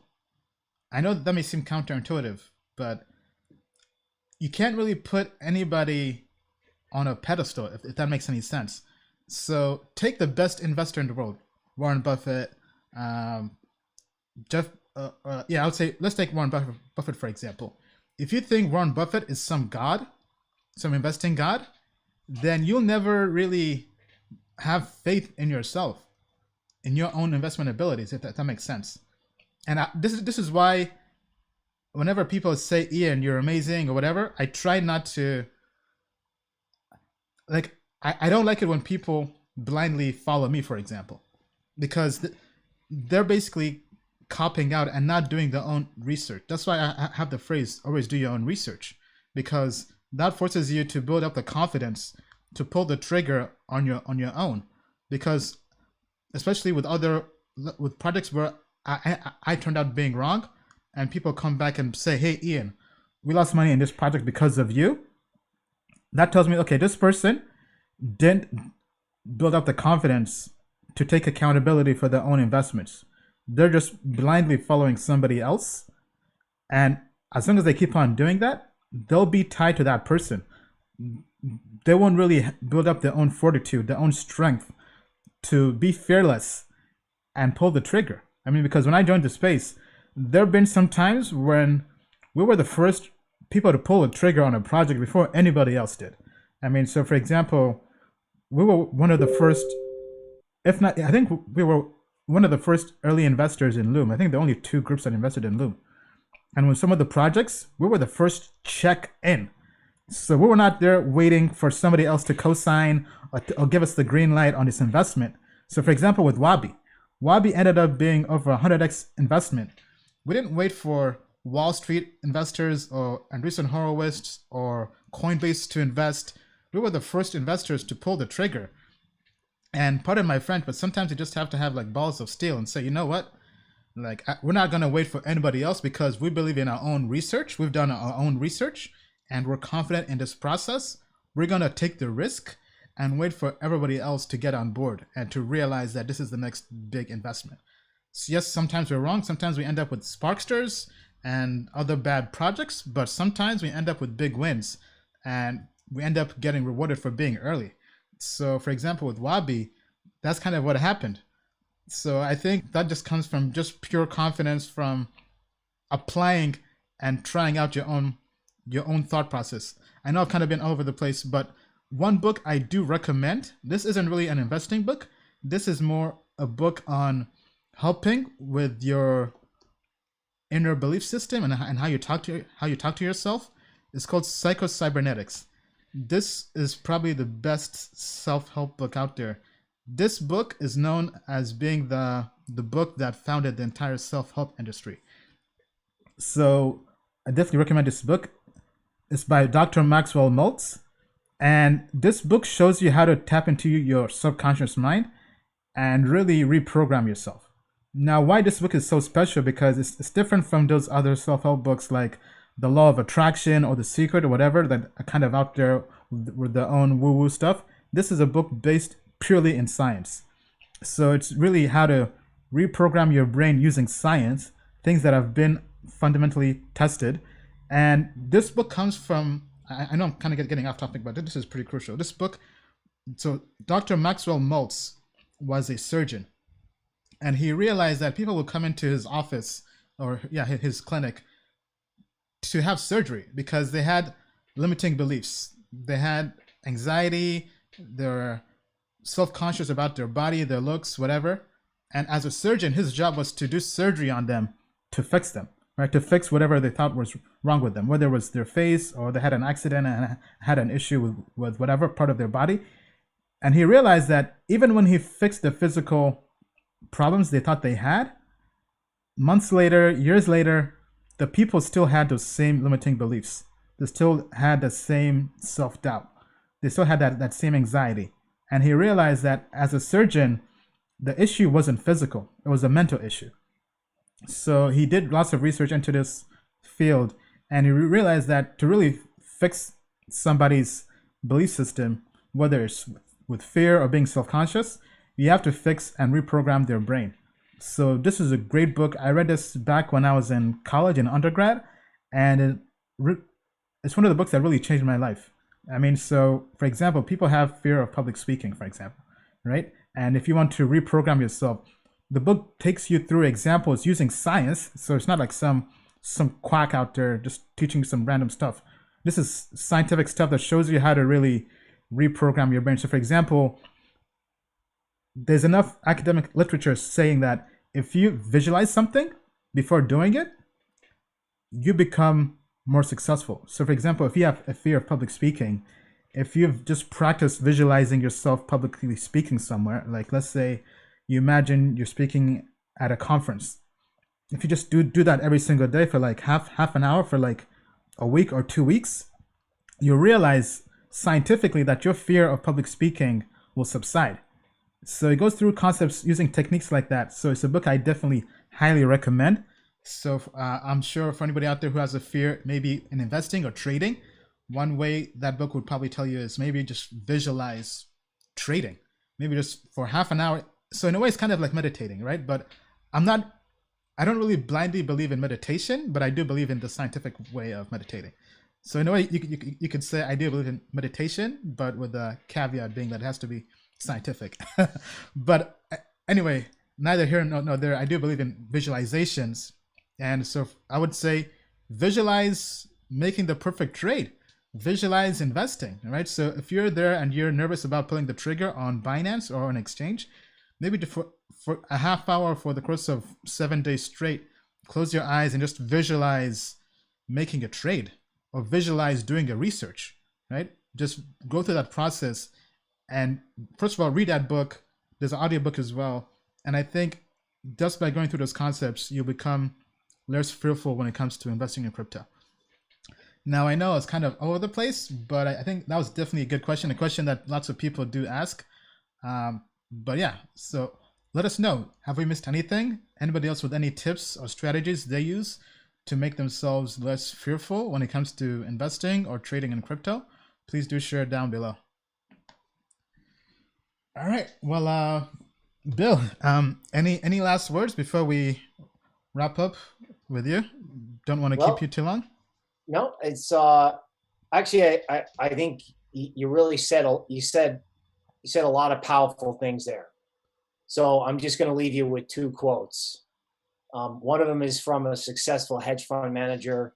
He says, "Thoughts become actions, and actions become events." All right, which is kind of Yeah. along the lines of what you were talking about. And then to the gentleman's question, Paul Tudor Jones, that we talked about earlier in the show, is a big hedge fund guy getting into crypto. He has a famous saying: "The best trades are the toughest trades." Okay, meaning you have to be able to be comfortable being uncomfortable. Crypto family, stay safe. Thanks for tuning in. Ian, we'll see you next time. All right. Thank you, Bill. Take care. Stay safe, and see you after the Bitcoin halving in a totally new world. Right, in the new world. We'll see you soon. All right. Thank you, Bill. It was a pleasure. All right, everybody. We just landed on the moon in the Lambo. All right. Welcome to the second segment of the live stream. If you're tuning in wherever you are, thank you for watching Token Metrics Live. Once again, every Sunday, 6 p.m. Eastern Time, we come to you live. I'm here in Washington, D.C. Bill is in Austin, Houston, Texas. And wherever you are, this is Global Crypto Family Unite. Bitcoin halving is right around the corner. So much in store. I mean, this could be Bitcoin's defining moment. If you missed the earlier stream, just be sure to rewind. This is being recorded, so just go back to the beginning. In the first hour and a half, we covered Bitcoin, thoughts on Bitcoin halving, the TA. Now I'm here to just answer any questions you may have. So let's see here. Let me check in with the comments and see how people are doing. Name of the book? Name of the book is called Psycho-Cybernetics. So here's the book again. Psycho-Cybernetics by Maxwell Maltz. This is a great book on really just self-belief, on building a very strong belief system. So I would say this is one book I recommend. Let me just record this. So this is one book I definitely recommend, Psycho-Cybernetics. It's about building a powerful belief system. It's about retraining the unconscious mind. And the other book I like is called 177 World Class. Is this the book? Yeah. So here's the other book I definitely recommend as well. So a friend gave this book to me back in college too, when I was having some issues with just doubt, and I got the audiobook of this. Very, very good book too. It's called 177 Mental Toughness Secrets of the World Class. The Thought Processes, Habits, and Philosophies of the Great Ones by Steve Siebold. So these are two books I highly recommend. Let me post these. Let me see if I can get the links to this. Just give me 1 second here. So I read those two books, and man, after those two books, you feel like a god. I mean, I'm not kidding. You feel like you can go out there and conquer anything. I mean, anything. So there's the first book. I posted that in the comments below. So then let me get the other one, Psycho-Cybernetics. It's because when it comes to investing, you have to have the belief that you can do anything. I mean, and when I say anything, you can do anything. You have to have the confidence of a lion. Like, I mean, is a lion afraid? Because sometimes being fearful gets you killed, right? So here's the book. Here's the first one, Psycho-Cybernetics. This has an audiobook, a Kindle, a paperback version. Highly recommend you go out there, get this book. Then the other one is this one, 177 Toughness Secrets of the World Class. If you read these two books, you will go out there and conquer the world. I mean, so for anybody out there who wants to have more Confidence 2 and Who Wants to Be Fearful. Those are two books I can highly recommend because I've read those two books. Yes, there may be other books out there, but these are ones I know I've personally read that can help you with reprogramming yourself and just believing in anything. Believing you can go out there and, kind of like in that movie 300, and you're like, this is Sparta. All right, that's kind of those books will definitely make you feel like that. All right, let's check in here with the comments. We Built America, period, says dope. I wish I was here during 2017, man. Such a shame, honestly. I mean, 2017 was definitely a good time, but we're all still here. That's what matters. Please, we need your opinion on Holochain. Some research said that these guys will launch a notable new blockchain system that will soar its price a lot in 2020. So Holochain is on Token Metrics, so be sure to check that out. If everyone said that it's coming, then the massive bull run in history is crypto. Why do we not invest the money in coins like ZRX or Data and wait 12 months and sell? Not sure I understand the question. He's saying, so we're bullish on crypto, and the products we're bullish on, you can view those on Token Metrics.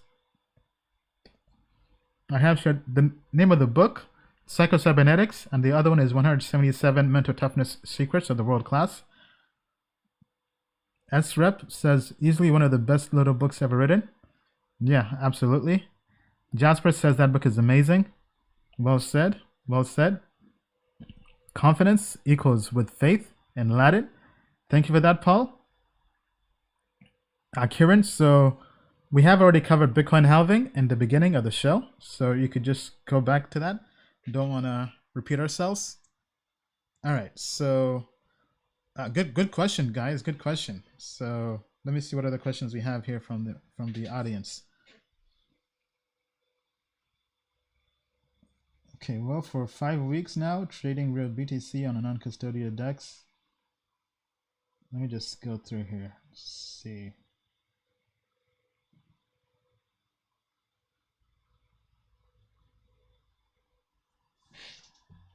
All right. So Nash, we've covered Nash on every show. Okay, Ian, I want you to create your 5 coins like Tika. So after the bull run, some people can see how good Token Metrics is. Well, I mean, we have covered this already. I mean, if you just go to tokenmetrics.com, we already have our top coins for the bull run long term. So I mean, this isn't really anything new. So if you go to Token Metrics, for example, right? So since it's the BTC halving, we'll go here to Value Investor. So these are currently our top coins as of today. So top coins are Bitcoin, Ethereum, Dash, Maker, Blockstack. Then we can add maybe 5 more. We'll add Matic Network, Cosmos. We're very bullish on Helium. Be careful though, the TA on here is not right because CoinMarketCap has a duplicate Helium. They don't have the correct Helium data yet, but this will update it once they pull that in. Then we have Binance and Eternity. So in a way, you could call this 10 coins to 10 million. The kind of pun intended on Tika Tiwara is 5 coins to 5 million. So these are 10 coins to 10 million. So if we had to build a portfolio of 10 cryptocurrencies as a value investor with a time frame of 12 months or longer, these are the cryptocurrencies we would have in our portfolio. So once again, Bitcoin, Ethereum, Dash, Maker, Blockstack, Matic Network, Cosmos, Helium, Binance, and Eternity. Okay, now let's kind of delve deeper into this and really kind of show why we're bullish on all these. Right? So let's pull up one by one. So first up, Bitcoin. I mean, if you're in crypto, you have to have Bitcoin in your portfolio.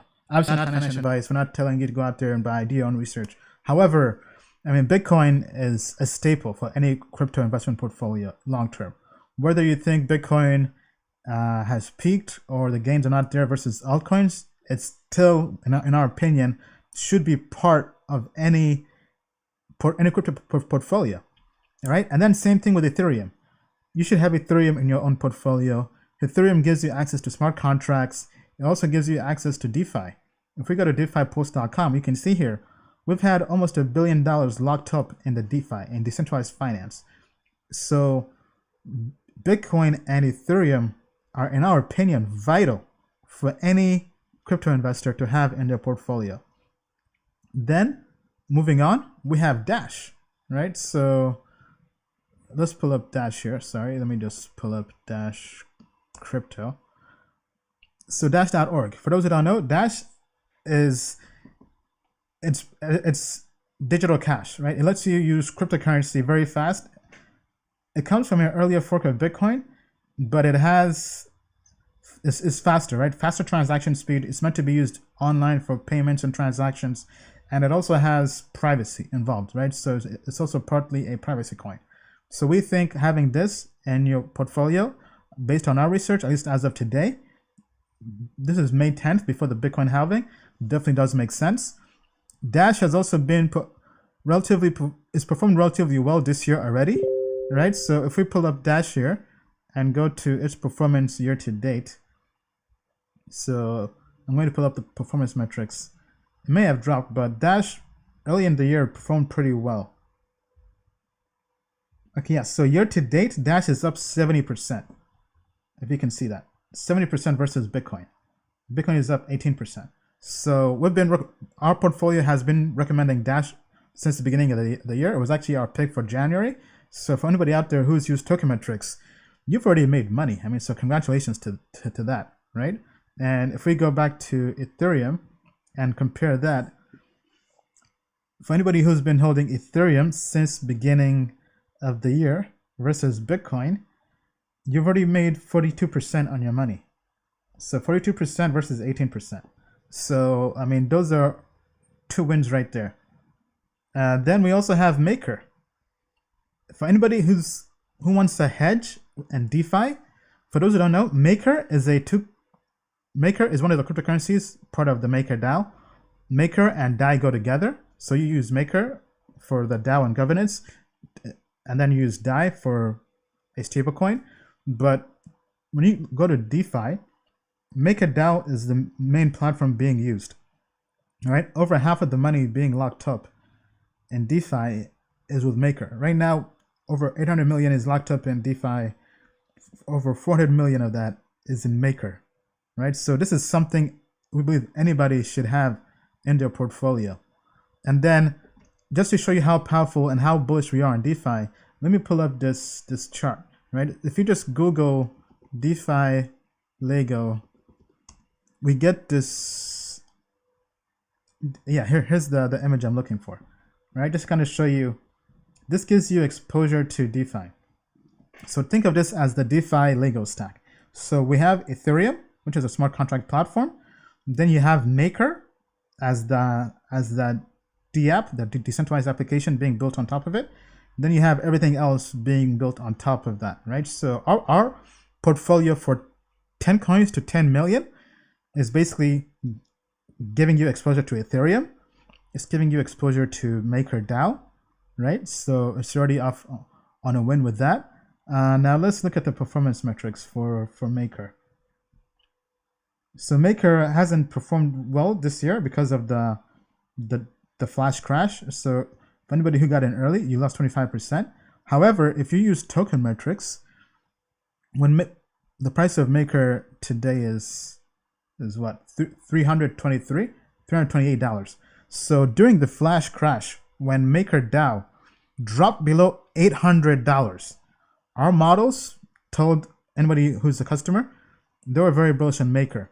So for anybody who's on Token Metrics and you pulled the trigger, you made money. You actually got into Maker below $200, and now it's over $300.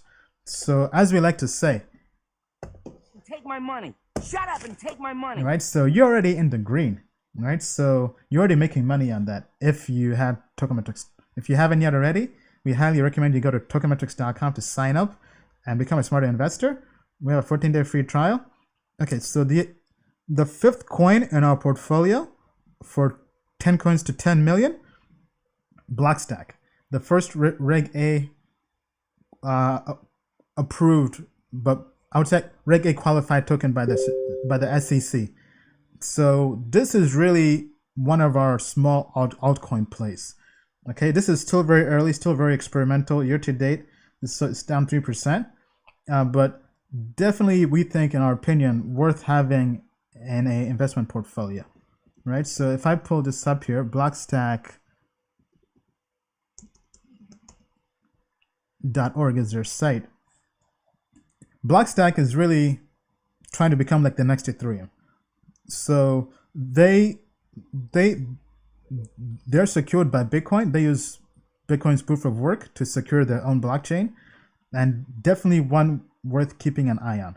I mean, it has very low market cap. So if anybody who wants a low cap coin that is actually building something and has a very low probability of scamming you, this is probably, in our opinion, the best one out there, right? It has gone through the highest vetting. It's backed by well-known investment companies, right? Silicon Valley, Angel, I believe, Union Square Ventures, and some others. Go to Token Metrics to view the full detail on that. The market cap is very low. So for anybody who wants a safe, obviously nothing is fully safe, but the market cap is about 37 million. So if this does what it can possibly do, if it achieves its potential, this can really do 100x. This can be a $3 billion market cap coin, right? Obviously, not financial advice. Don't go out there and just blindly invest. However, we think having exposure to that in a portfolio does make sense, right? Because look at this. If you look at its current market cap versus the Token Metrics rank, this is a good arbitrage. We think this is a top 5 coin, but its market cap is outside the top 100. So your bang for buck, if this takes off, is very high. Then up next, we have Matic Network. This is a project we discovered all the way back in India in 2018.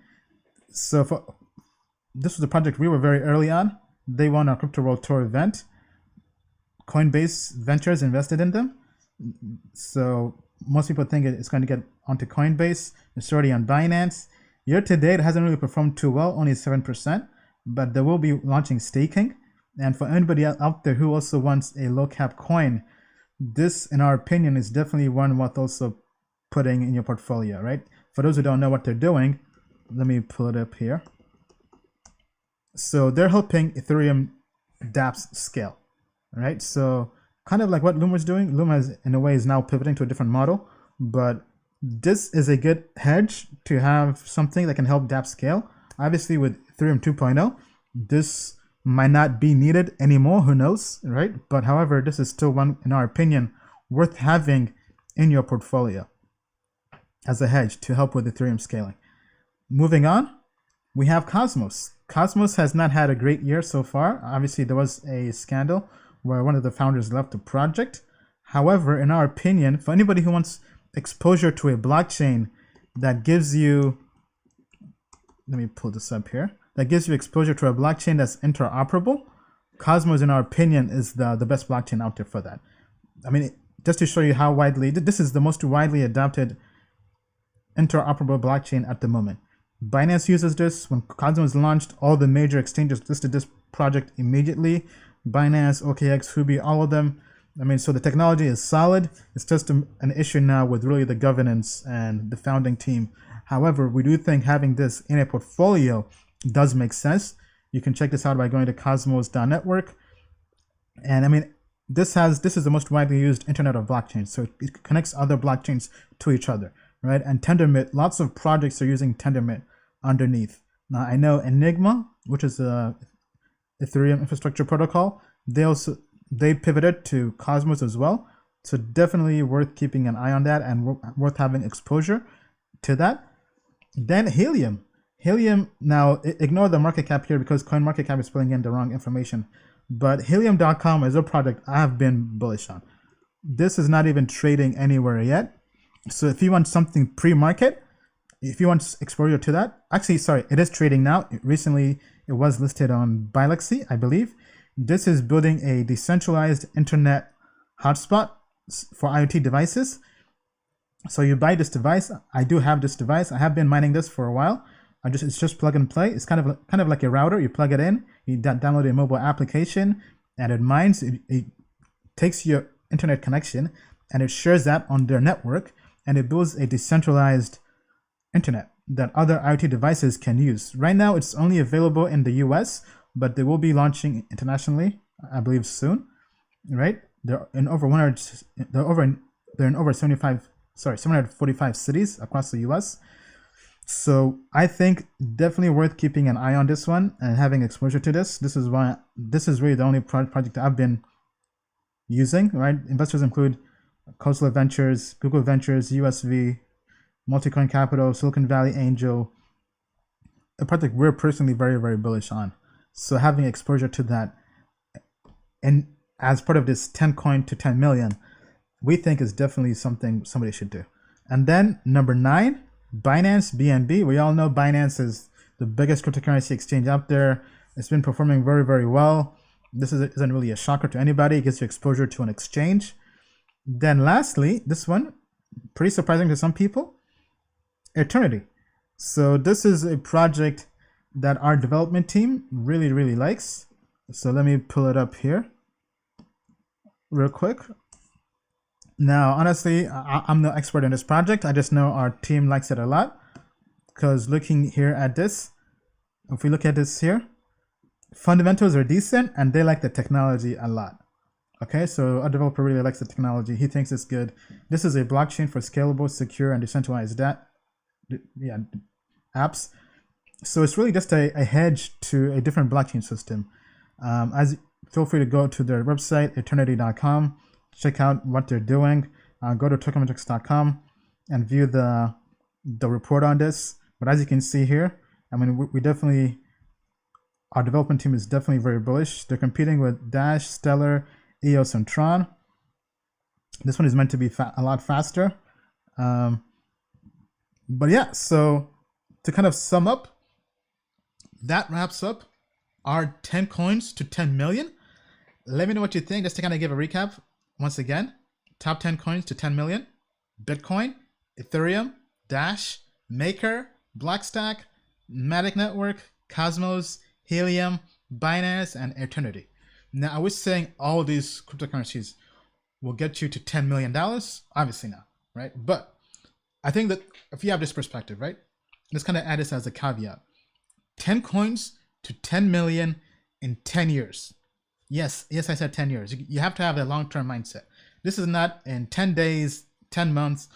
Right now, we're in 2020. We think by the year 2030, if you have this portfolio, and let's say you put in, I don't know, 10,000, whatever, but we think these 10 coins can blow up. These 10 coins can... We just landed on the moon in the Lambo. They can take it to the moon and beyond. Obviously, this is just purely our opinion and our research, not financial advice. Every cryptocurrency investing, any form of crypto investing involves risk, right? We're all adults here. If you take any L's, you got to own those L's. But I mean, versus other lists we've seen out there, right? Obviously, we won't name names of other people, but we think this is probably the most not secure or safe, but we think this is a better list than any list we've seen out there, right? And we have the track record to back that up, right? We've had numerous 100x investments, Wallaby, Icon, Dragon Team did 80x. Obviously, those haven't fared well after that, but Icon is still doing well, and some of the other projects. We were early in Chainlink. I was a private sale investor in Chainlink.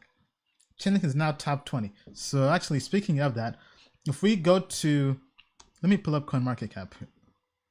So if we go to CoinMarketCap and look at just purely what they have here, right? So if anybody out there on CoinMarketCap, if you go here, what projects have we had exposure to here? So let's see here. So obviously Bitcoin and Ethereum, we got into crypto late 2016, began really investing heavily in 2017. So we invested in EOS, in Tezos, in Chainlink. Wanted to invest in Trump, but missed that one because it sold out too fast, right? But I mean, we've basically invested in 3 relatively new tokens that entered the top 20, right? So we're very bullish that we'll find the next ones that could possibly enter the top 20. Because think about this for a second. The World Economic Forum has gone on record in their reports saying that they expect 10% of the world's GDP by 2027 being in crypto. So if we take the current GDP and we estimate where that's going to be, so that means in 7 years, crypto is going to be around $8 to $9 trillion industry. And as mentioned before, if we take the Royal Bank of Canada and their estimates, they expect crypto to reach a $9 trillion market cap. So we can say, just to round up, $10 trillion is the expected market cap for all of crypto 10 years from now, let's say, right? So by the year 2030. And if we take that into account, the current market cap for crypto today, as we speak, is 239 billion. So just to kind of put that in perspective, all right? So if we get 10 trillion and we divide that by 239 billion, that means the cryptocurrency market cap today can do over 40x return. So there is still room for growth in crypto. So over 40x return, according to the Royal Bank of Canada and the World Economic Forum. People who aren't really the crypto shills per se, right? These are regular traditional financial institutions, and they think crypto can get this big. So if we're here getting in these projects early, then we strongly believe that these 10 coins, in our opinion, obviously this could change, but as of today, looking at our analysis and research, as of today, May 10th, 2020, so if we come back here in 2030, we think these coins can make you 10 milli. Now, obviously, it depends how much you invest, but if you factor that in, I mean, what a time to be alive. What a time to be alive. Now, with that being said, I don't want to hear from anybody who comes back at the end of the year and says they haven't made 10 million, because you missed the entire message. This is about long-term value investing. So just because the coin goes down 1 or 2 years does not mean it can't bounce back after 10 years, right? So this is purely for a long-term investment perspective, long-term time horizon. This is not for a quick flip. This is not for anybody who's not done your research. I would say, as a requirement for anybody out there who's holding anything, you should read the white paper of any cryptocurrency you're investing in. Because if you don't have an idea what you're investing in, when it goes down, you'll panic sell and you get wrecked.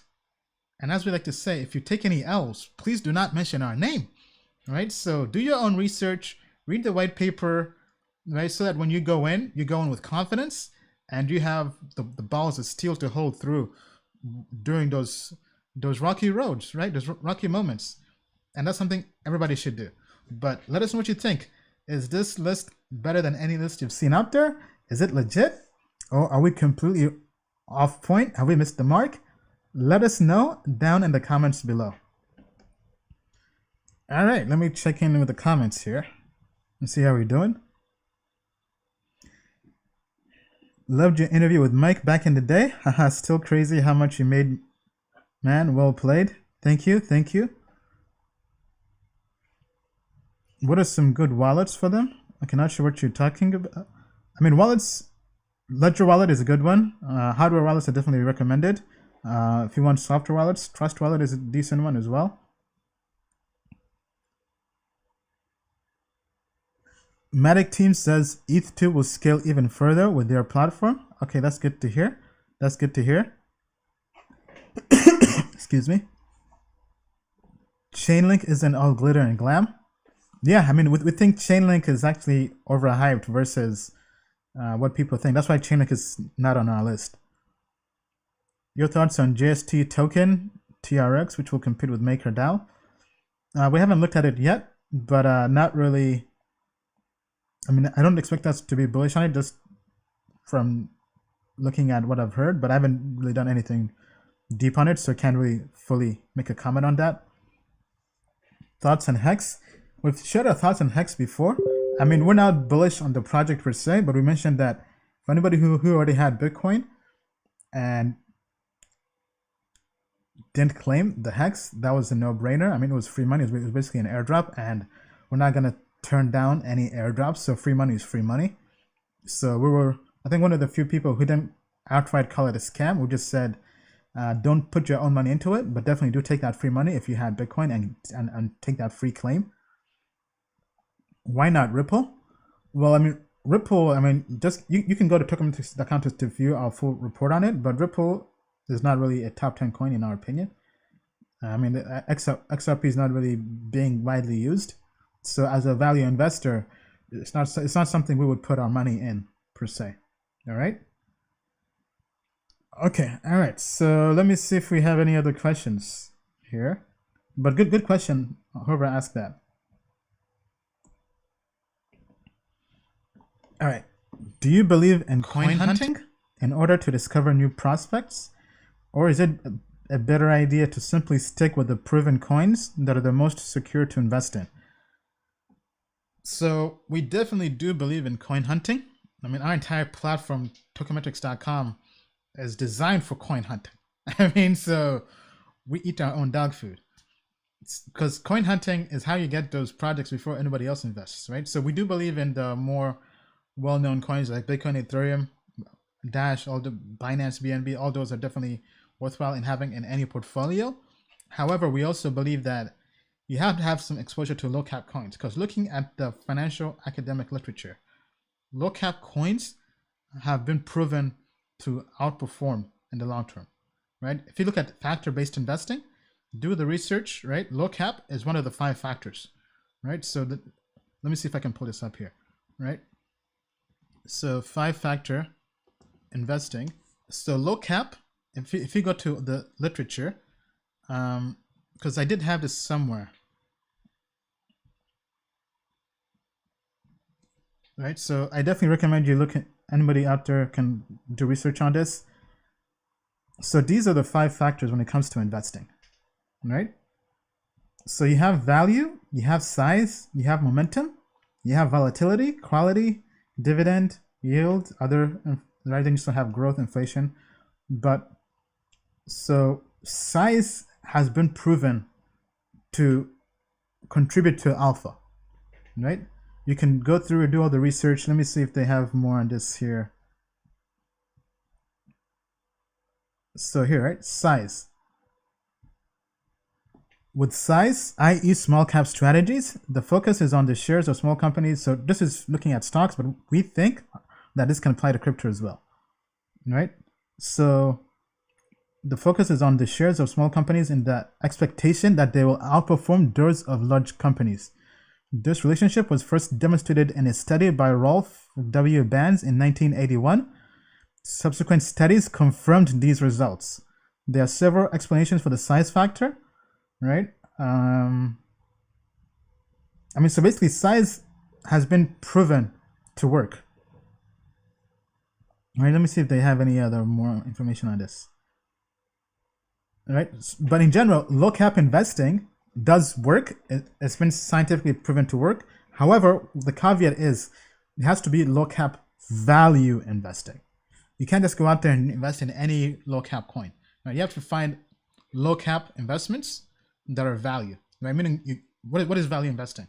Value investing means you're getting something cheaper than what it's actually worth. So you try to calculate the intrinsic value of something, and you try to get it at a cheaper price. So with low cap investing for crypto, for example, we're taking cryptocurrencies and we're trying to get them at a lower valuation than what we think they can possibly be down the road. And it's definitely something we believe in strongly. We highly encourage you to do the research into this, but it's something we think makes sense. So getting back to your question, does it make more sense to do coin hunting? Yes, right? The data and research shows that low cap investing does work. We think the same thing can happen in crypto. So it does make sense to try to discover the new cryptocurrencies out there. However, you have to have a value-based approach to finding those cryptocurrencies, not just swing trading or just finding something that's overpriced. You have to find something that's underpriced when you're doing that research, right? And having proven coins in a portfolio is also recommended. We think having a fully diversified portfolio, so 10 coins or more, we would say 10 to 30 coins, but 10 coins is the minimum in our opinion. Having those and having some exposure to some of the low cap coins is a good strategy in our opinion. And that's what we talked about earlier when we talked about the 10 coins to 10 million in 10 years. Okay, all right, so let's go on to the next question here. Okay, so people keep on talking about Rocket Pool. I don't really know much about this, so can't really comment much. So going to have to skip this, unfortunately. Actually, maybe let's do a quick Google search and see what comes up here. Okay, so Rocket Pool is decentralized Ethereum proof of stake network. Well, Ethereum proof of stake hasn't launched yet, has it? Yeah, it hasn't. So how can people be killing it? And I'm not even sure. It's hard to say if it's legit if it hasn't launched yet, right? So not sure if this is a scam, but definitely caveat emptor, buyer beware. Okay, all right. So let me check in here in the comments. Just give me 1 second.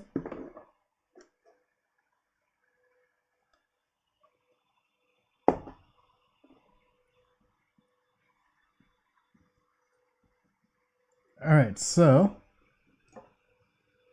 let's see here how we're doing. Can or should I stake BNB? I mean, that's up to you, but we think staking definitely does make sense for anybody out there who's holding for the long term, because it is adding more money in your pockets. Matthias says, I heard that the whole banking SWIFT will get into Ripple, and Ripple signed contracts with all major banks, which means that the bank... Well, that's Ripple. That's not XRP, the token itself. What could the average person who doesn't even know about blockchain use a smart contract for? Well, I mean, there are lots of dApps that you leverage smart contracts without having to be an expert on smart contracts, right? So, for example, dApps like Oasis allow you to use DeFi, all right? So they definitely are being built. Right? Some people are so gullible, they really went and took out loans for Hex. We definitely do not recommend taking out loans for anything. You definitely do want to, I mean, that's too much risk. Don't take any additional risk. Investing in crypto is already risky as it is. So it does not make sense to go out there and add more risk to crypto. All right? That's just not a smart move, unfortunately. Okay, let's take a look here.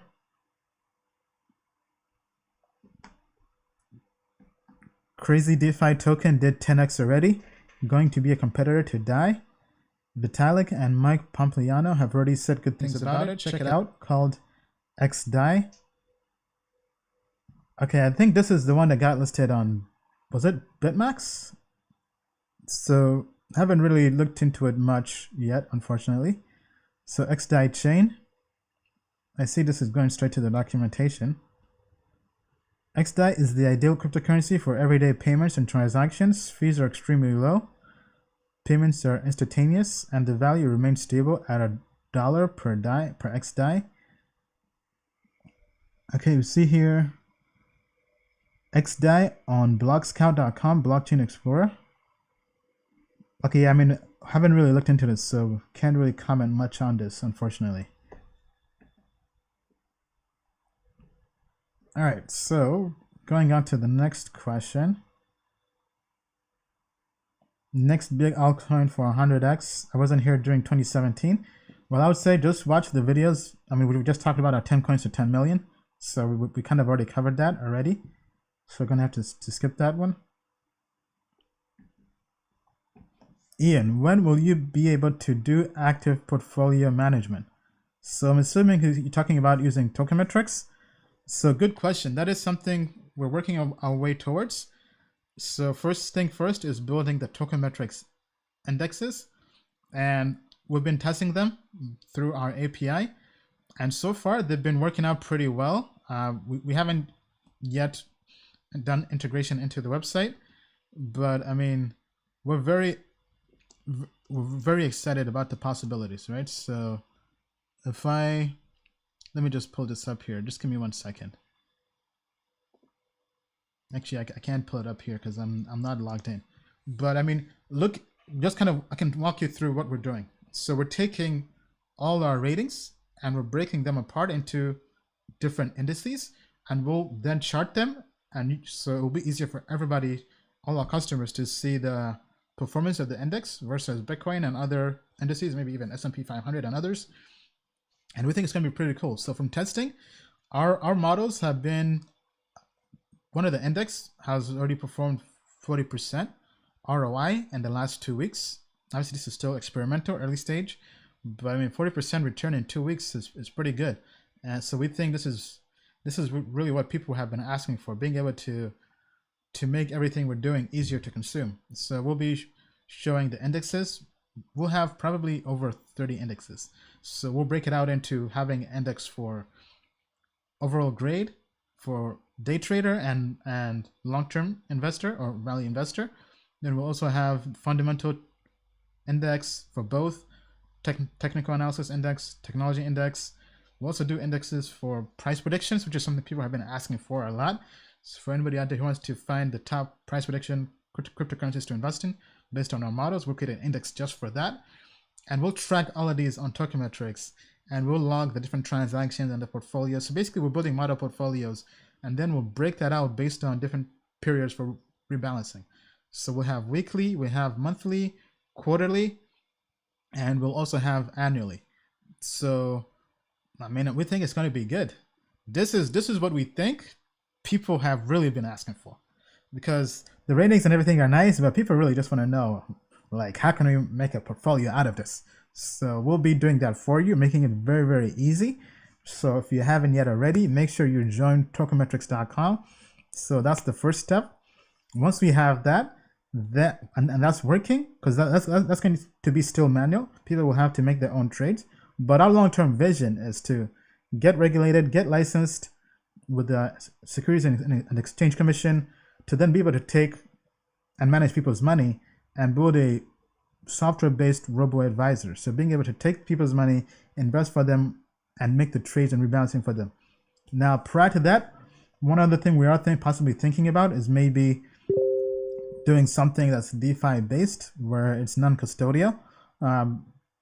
Would have to be something more smart contract based, but the limitations with that would only be able to do transactions or hold assets that are on Ethereum's blockchain that are ERC20 based, right? This is kind of what Token Sets is doing, but ideally we would like to have cryptocurrencies that aren't just on the Ethereum blockchain, right? So to do something like that, we would have to go through a qualified third-party custodian, somebody like Anchorage or BitGo or somebody like that who's qualified and licensed by the SEC. So stay tuned. I mean, it's definitely going to take a while to develop, but in the meantime, we think if we develop the indices, right, we think that will be the first step. That's the precursor to that. But long term, that's the vision, that's the mindset, because we can automate everything and people can just make money as they sleep, right? That's kind of the goal. Obviously not guaranteed, but that's kind of the vision, right? Let the software invest and trade for us, and we just spend time with our family, our loved ones, and because that's the entire point of technology, right? Being able to take time and spend time on things we love, and not really have to be glued on a computer, because computers, software, quant-based investing, trading is a lot more efficient than humans. So this is the future. And that's why we built a platform, and that's why we're so thankful to have everybody who's joined so far as a customer. I mean, this is our best month to date in 2020. We've had so many people join Token Metrics on board. Could be because of the Bitcoin halving. People are now really saying that now's the time. We've also had lots of people join the affiliate program. So shout out to BitBoy Crypto, Alexander Lorenzo. Professor Crypto also recently made a video on it. Evan on Tech talked about Token Metrics as well, I heard. All right, so thanks to everybody out there for the support. We're glad to have you here in our crypto family, to the moon and beyond. Okay, all right, so let me check in to see how we're doing. Yes, some people just made 50x within 4 months as well with Hex. Yeah, I mean, some people made money. So if you put in, if you got that free claim, you definitely did make money on that. Solve, we were not bullish on Solve. We covered this project a while back. Is IoTex the next IOTA? Not really. we were bullish on it a while back, a few years back, I think, but it hasn't really done much. Herein is Chromia, a token or a coin. Also, I don't Helium's not on CoinMarketCap. Yeah, Helium is not on CoinMarketCap. It takes a while for coins to get added on CoinMarketCap. Helium is a coin. They're building their own blockchain. But right now, their token, because Helium is wrecked, man. I'm sorry. Sorry, not Helium. Definitely not Helium. I mean Chromia. Chromia, they've just underperformed. I mean, they still haven't launched a mainnet yet. So right now, the token is still ERC20. They haven't really switched over yet. I mean, so honestly, we feel like they just took our money. I was an investor in Chromia, by the way. That's why I'm talking like this. So definitely very disappointed in how they have performed. Okay, moving on. Yeah, I think we already talked about this. What can the average person... Okay, let me see if I can answer this again. Okay, what can the average person use a smart contract for? Okay, good question. So before we can talk about that, let's first define a smart contract. Smart contract is basically taking things people normally do, kind of like in a contract with legal stuff, right, with lawyers, and you're turning that into software, right? So this is where we get the expression code is law. So for example, you can get transactions or you can get two parties who don't know each other and don't trust each other to transact with trust. That's what's crucial about blockchains and smart contracts. Now, yeah, smart contracts are technical, but however, there are dApps, decentralized applications, that leverage smart contracts that people can use without having to be developers. So here are some examples. Let me pull up some examples off the top of my head. Okay. So Uniswap is a decentralized exchange, right? So if we pull this up here, you can trade similar to an exchange between two different parties without having to be a developer, right? So if we go to over here, we can swap a token. So for example, I can get 10 Ethereum, go over here and say I want to swap that for basic attention token, right? So it will give me this. I just hook up my wallet to it using MetaMask or some other Web3 browser, whatever, or wallet, and I can exchange, right? This is all being done via smart contracts. However, they've abstracted this and just added a user interface to this, so I don't have to do any of the smart contract work. I can also send Ether or token to somebody else, right? I can say I'll send 10 Ether, and I want to convert that to Bancor and send this to a friend of mine because maybe I owe him Bancor, right? So this is one example, right? So DEXs are examples for this. One other example would be if we go to Maker, right? Actually, no, let's go to Compound Crypto, right? So Compound is really something that's blown up, compound.finance. So the Compound protocol currently has over $115 million of assets on the protocol, right? So how do we use Compound? So let's go here.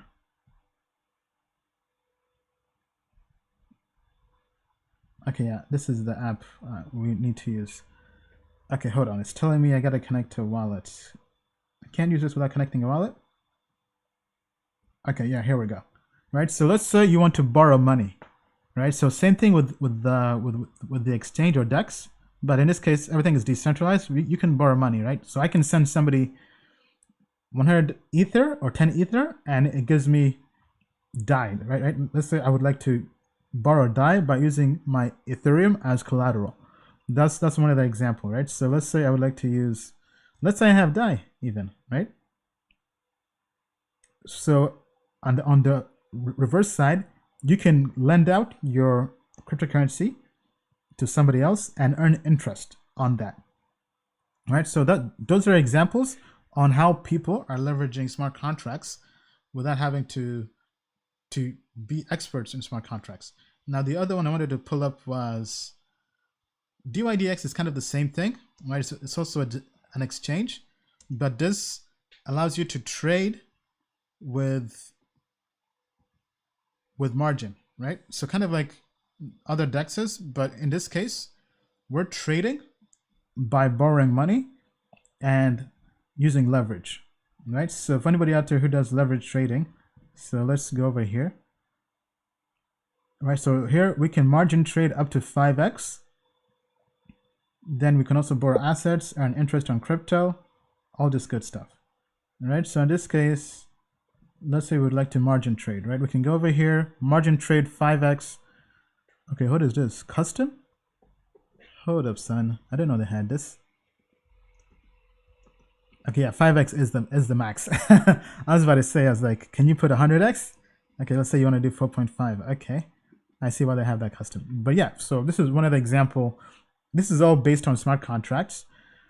So let's find a different example. Let's find MakerDAO. So MakerDAO is kind of the same thing. They have different products. So we can go over here. We can use Oasis to trade, borrow, and save using DAI. We can migrate. We can do governance. So let's go to Oasis, right? Oasis is kind of the same thing. Nice user interface. So here we can borrow money. We can earn savings on DAI by locking it in Oasis Save. So kind of like a savings bank. Right here shows you different cryptocurrencies they support. All right, so Oasis is a platform for decentralized finance. Let's go to Save DAI and see what we have, right? So, and what is the savings rate here?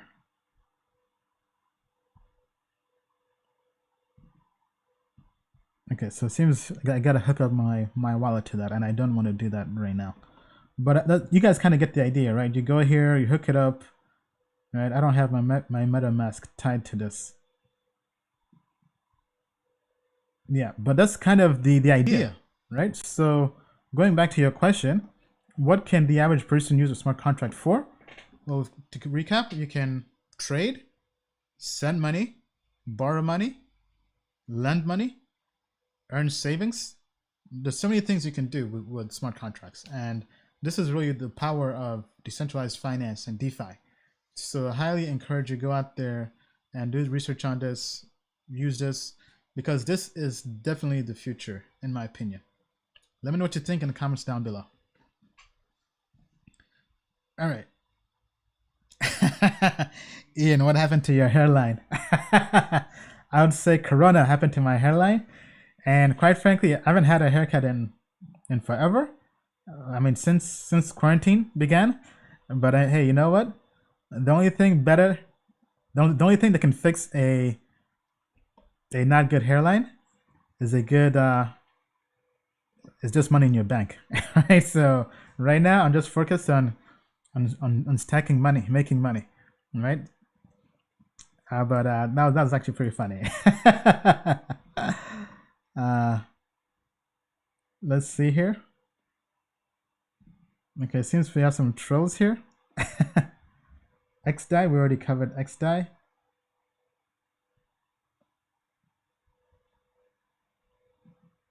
Fortran, yeah, Fortran isn't a good place to do research on projects. Okay, so those questions in Mentimeter are finished.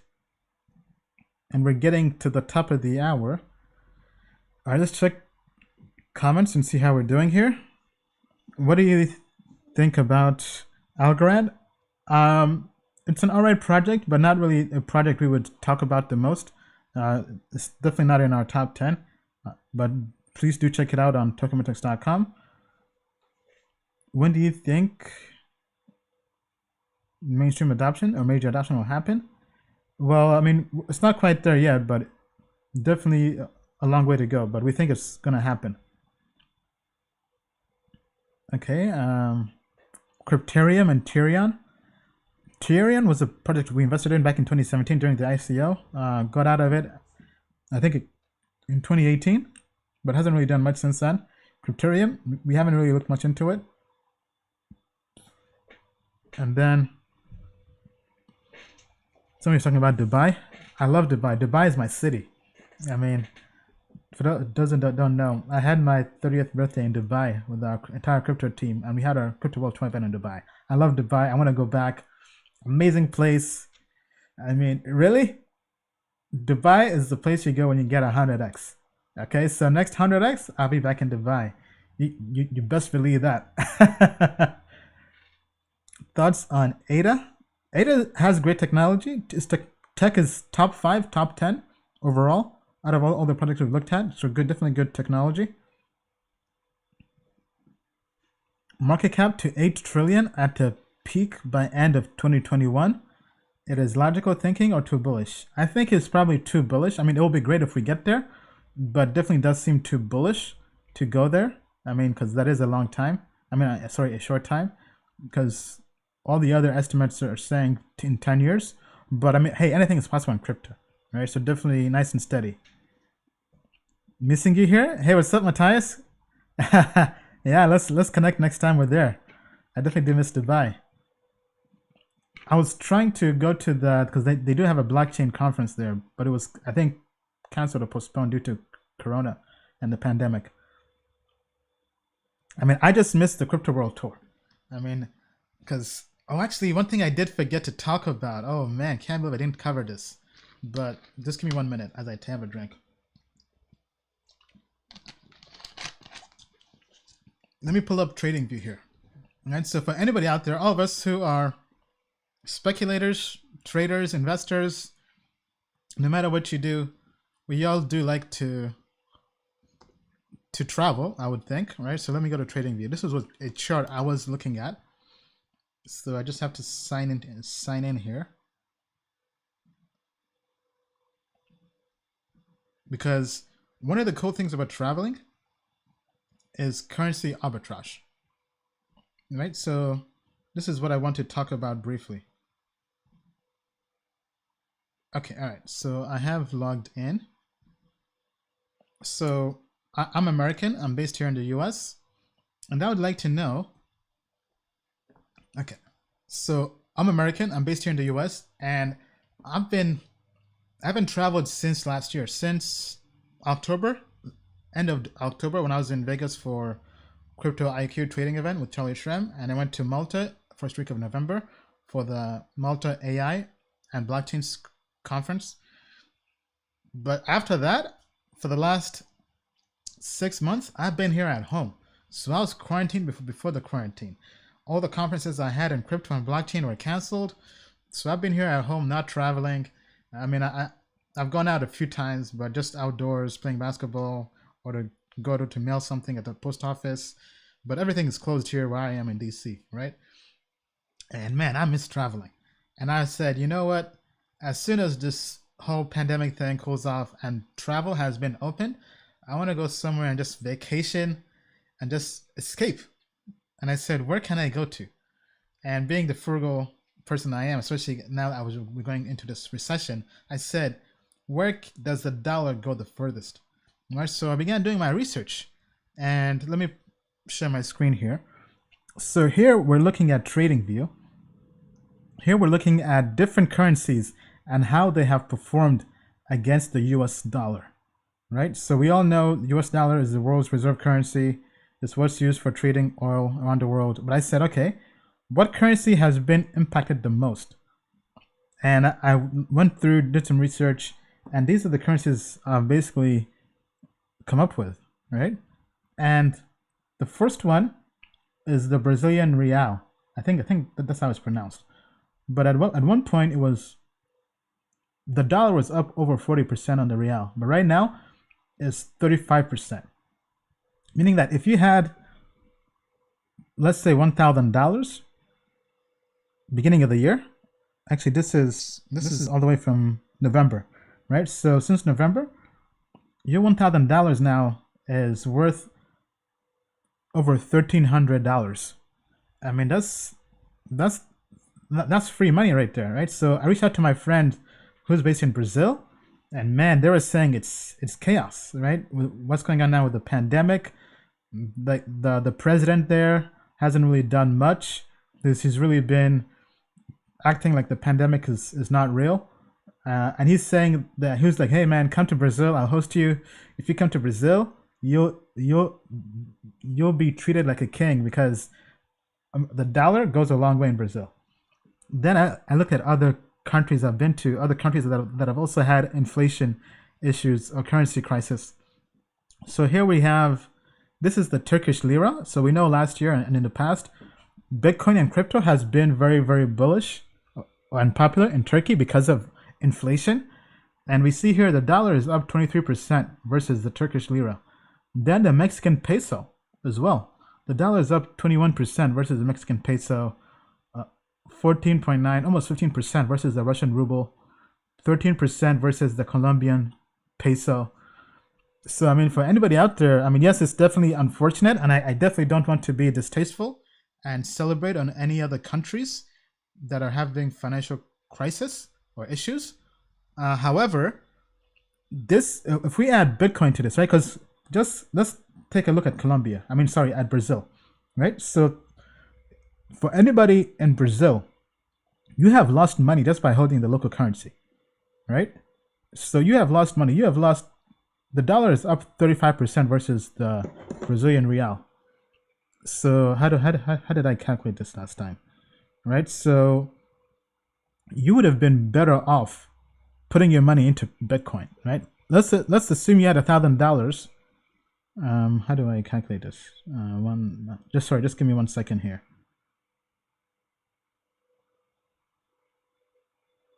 Right, so assume somebody had $1,000, right? And they kept it in the real. They would have lost, I think 35%. I think the calculation is actually kind of inverted. But either way, imagine if you just put that money into Bitcoin. Because Bitcoin versus the dollar itself, if we just turn all of this off just to make it easier. Right, Bitcoin is up 22% versus the dollar. So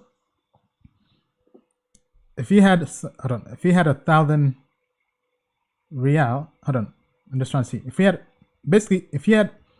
If the dollar now is worth 1,300 and Brazilian real, you would actually have a lot more than that, right? Your 1,300 would be, let's do 1.22, 1,500, almost $1,600 more, right? Just because you put it into Bitcoin. So I think this really shows the power of crypto. Because people in America or people in the developing world don't really, because we have lots of people who doubt crypto and Bitcoin. But if you're seeing what's happening to people in local currencies who are having inflation and all these issues, you would be bullish on Bitcoin too. So this was something I covered in my earlier tweets this week, right? If I can pull this up here. So if you're not following me on Twitter, definitely be sure to follow me. Right? So let me just go here real quick.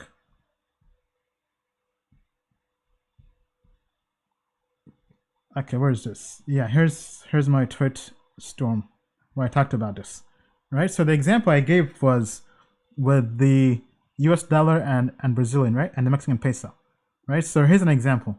Right, Bob has $1,000 in the Brazilian real on January 1st, 2020. As of today, but back when I was talking, his money is basically turned to $700. Now imagine we have Alice. She puts $1,000 into the Brazilian real. But John, I'm just trying to, I got confused here. Alice puts $1,000 into the Brazilian real. She puts her money into Bitcoin. Her money, as of today, is $1,300. John has $1,000 in the Brazilian real, and he puts his money into gold. His money, as of today, is $1,100. So Bob back here, who kept his money in the Brazilian real, he is losing money. But not only that, this is where it gets very, very crucial, right? Not only that, he's losing money versus John and Alice, to a point where Alice, in just half a year, is twice as rich as Bob. This part is crucial. Alice is twice as rich as Bob. Just because Bob put his money into BTC, right? No, sorry. I mean, Bob is losing money. Alice is twice as rich as Bob by putting her money in BTC. And John, obviously not making quite as much money as Alice in BTC, but gold is still also holding its value. Then I go on to say inflation and hyperinflation are real, especially in the developing world, because this is what's happening in Venezuela and other parts of the world. And Bitcoin, digital gold, and gold protect people from having these issues in the developing world. They help them from losing their wealth. They become stores of value from a declining local currency. And as I've shown here, right? So anybody who's in any of these parts of the world, I mean, you're basically protecting your wealth, right? Whether you're in Brazil, Mexico, Turkey, Colombia, Russia, I mean, you would have been better off putting money in Bitcoin, because let's say it's hard to get US dollars, right? Because even Bitcoin has outperformed US dollar. Obviously, the chart here looks different because we're looking at, excuse me, at Bitcoin versus the dollar, but Bitcoin is up 20. Looking at this, right? Bitcoin is up versus the dollar. So that's why it makes sense to be in crypto and Bitcoin. Right? That's the use case for people outside of America, outside of the developing world, to have exposure to Bitcoin. It helps them from losing money like this. Then people asked about stocks and equities, and I go on to say that yes, stocks and equities are great. They do outperform the market. So historically speaking, stocks have outperformed gold. But people in the developing world, not everybody can go out there and just buy Apple or Amazon, these US companies. So even an honest family, for example, in Iran, they can't just go out there and buy Apple, right? Because there are so many economic sanctions that prevent people from buying these stocks, right? Whether it's going to a bank, KYC, whatever. In some parts of the world, women don't even have access to a bank account. And just other parts of the world, people are unbanked, right? Because in some places of the world, I mean, first of all, you can't go and buy a stock unless you have a bank account. And not everybody in the world has bank accounts, right? However, people who have cash or whatever, if you have a phone, that's why in East Africa, in Kenya and Uganda, M-Pesa is very, very popular. People can go there and use mobile money just with their phones. And now there are local stores where people can go and buy Bitcoin, peer-to-peer, right? And people who are unbanked are now becoming banked due to Bitcoin and crypto, right? So the value prop is stronger than ever, especially in this pandemic, right? Bitcoin and gold are independent stores of value, not controlled by the whims of corrupt governments, by politicians, by central banks. This is why investors diversify and have a piece of either in their portfolio, right? So going back to this, I mean, this was definitely very, very eye-opening, right? So for any of our audience who's in any of these countries, or just even any other country maybe I didn't cover yet, definitely share with us what you think, right? Share with us how it is in your country with inflation. I mean, I definitely do want to resume the Crypto World Tour, and I've already had people in these countries inviting me to come, saying they want me to host, saying the dollar goes a long way, and is because, for example, a friend of ours, he's in Rio, he's saying, man, it's crazy, but on the last World Tour, you didn't come to Brazil. Come to Brazil now. You know, it'll be good. It'll be cheap. It'll be frugal, cost effective, because obviously we're going in one of the roughest recessions globally, a global recession, right? So being frugal and trying to maximize how far Bitcoin goes, right? Whether Bitcoin or dollar, wherever you are, definitely does make sense. I have lots of friends of mine who are expats, right? They're Americans or grew up elsewhere, whether the UK, Amsterdam, or Holland, and they went somewhere else, whether Indonesia and Bali, Thailand, Colombia, where else, or just other parts of the world, and they're basically making crypto or dollars, and the cost of living is very low, right? So that's something I've been looking into. I still love America, don't really plan to fully leave yet, but you know, I have thought about maybe going somewhere and posting up, whether it's back to Thailand or whether it's going to Brazil for a few weeks or even a month, getting an Airbnb and just minimizing my cost of living as I'm stacking more crypto and more dollars. That's kind of my mindset, right? It's basically called currency arbitrage. And yeah, I mean, let me know what you think. Anybody out there with any thoughts on currency arbitrage, with inflation, with helping the unbanked become banked and getting them exposure to Bitcoin and crypto to store their value and protect their wealth? And let me know what you think down in the comments below. All right, I mean, man, this has been a long stream. We've been going strong. What 5 cryptocurrencies would you suggest to buy now? Go back in the live stream. We did cover that. Crypto World Tour was lit. Thank you, Alpha Diallo. Yeah, I mean, it was lit. We definitely want to go back, you know, especially post-halving. Because travel won't really be resumed, at least here in the States, for a while. So it might take a few more months. But I think all of us being at home just need to unwind. I know I've been working hard on Token Metrics 6 to 7 days a week. So just taking some time off and not having to think about work. All right, so maybe like a 1 to 2 week vacation finally, right?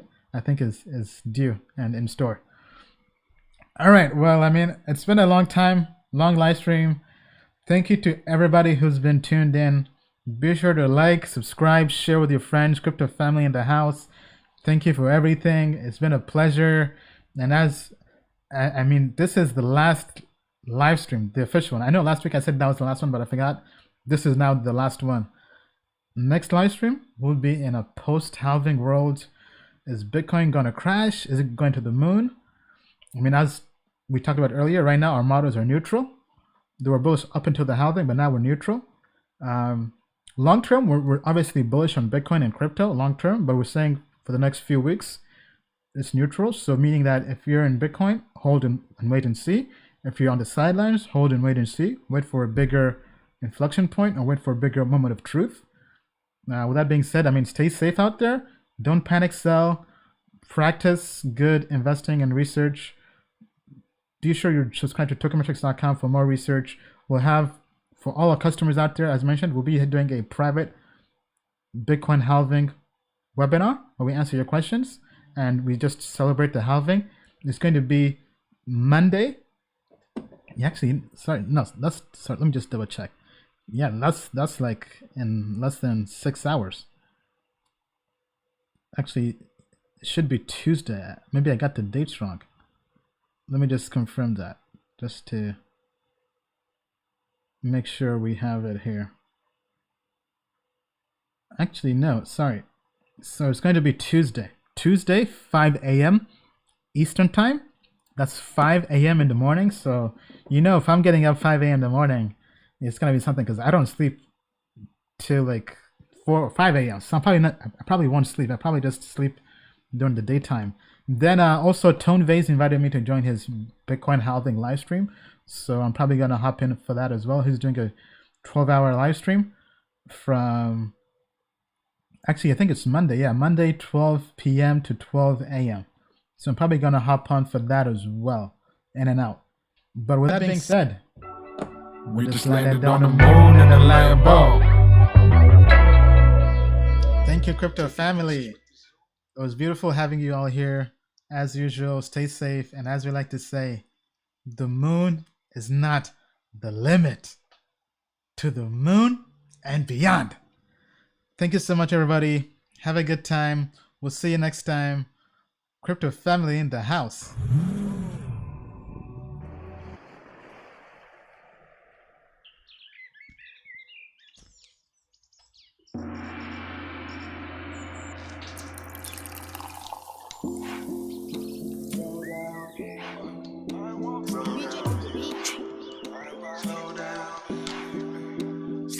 Slow. I won't slow you down. I'll try to hold you down. My eyes are open now. Won't slow you down. Won't slow you down. She want me never on the road, and yet I get her when I go. Want me forever getting close, but like me better when I close down. So many meetups gotta hold down. So many meetings on the road now. I gotta leave her for the show, but she really saying no. She believe I gotta slow. Just try to know. I need a moment on an island, no. I need to know where every vibe can go. I need a moment where the time is slow, but she told me slow down on crypto. She doesn't know this is it though. Need a vacation from the big show.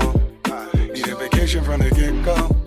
She told me slow down on crypto. Crypto, the market is a give go. I get more. I'm living on the world tour to score more. Retired from the board floor, I'm more for it. They're telling me to slow down, but not now. The minute that it goes down, I buy out. Got another tour stop, but never with a tour stop. The tour stop.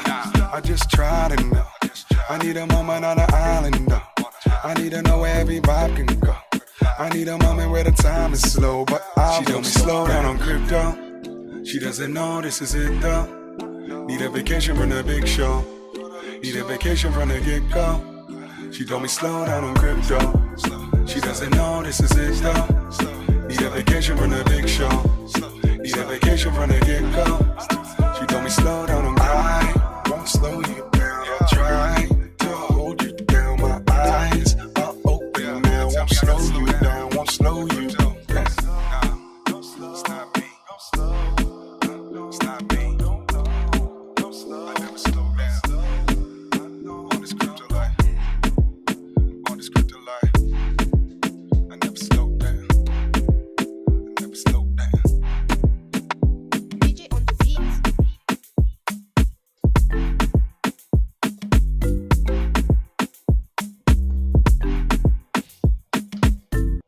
Token Metrics is a cryptocurrency investment platform that helps users leverage machine learning to become better crypto investors. Our in-depth analysis helps eliminate the emotions of investing, find profitable investment opportunities, and filters out scams.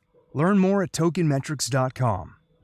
Disclaimer: Token Metrics Media LLC does not provide individually tailored investment advice and does not take a subscriber's or anyone's personal circumstance into consideration when discussing investments, nor is it registered as an investment advisor or broker-dealer in any jurisdiction. Information contained herein is not an offer or solicitation to buy, hold, or sell any security. The Token Metrics team has advised and invested in many blockchain companies. A complete list of their advisory roles and current holdings can be viewed here at tokenmetrics.com.